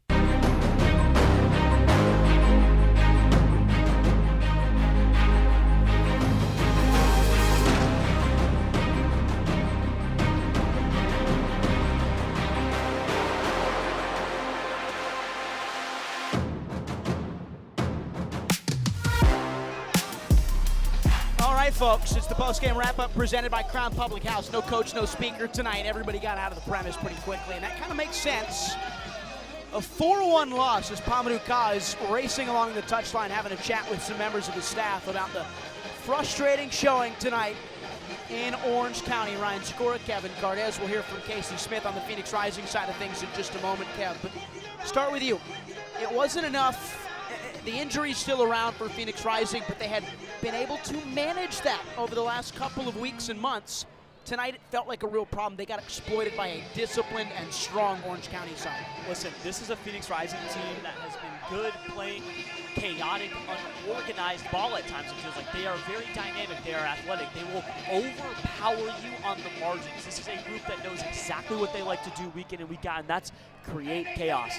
They didn't create chaos against Orange County. They did the exact opposite. They looked linear. They looked stagnant. They weren't moving the ball. They weren't shifting. They looked poor. They have a lot of things to fix, but they have a lot of guys on the way back, as we've seen more guys slowly but surely re-enter training and get back in the fray. But when you start an academy kid like Pierce Rizzo through the middle as your 6, when 6 has been such a glaring issue in 2025, you lose your captain just 5 minutes into a red card. He'll be suspended against Birmingham. That's a big game for you as well on home grounds in just 3 days. Nothing went their way. It was frustrating. They were stalwarted, and now they have to go to the drawing board and get to it quick because what? You have 72 hours before you play again. Another goal for Ethan Zubak. Go to the drawing board and get to it quick because what? You have 72 hours before you play again. Another goal for Ethan Zubak against Phoenix Rising, his 4th in 4 games. Had the brace in this fixture a year ago. 2 assists tonight for Chris Hagart, Ryan Dogman, and Pedro Guimaraes scored. The 17-year-old Guimaraes, the U17 international, and Bryce Jamison added a goal and an assist. Zubak in the 20th, Dogman in the 58th, Jamison in the 72nd, Guimaraes the capper in the 89th that offset a goal from Isan Sako that made it 2-1. It was close. 4 minutes later, Jamison put it to bed as we bring in Casey Smith to talk about the Phoenix Rising side of things. Casey, you were up amongst it for most of this game.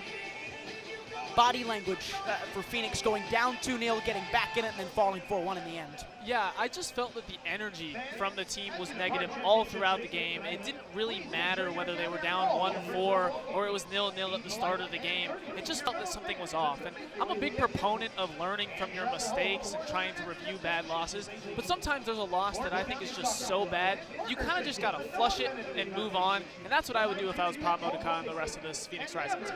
All right, so when you think about that, you look towards Birmingham on Saturday. Quick turnaround. It's a tough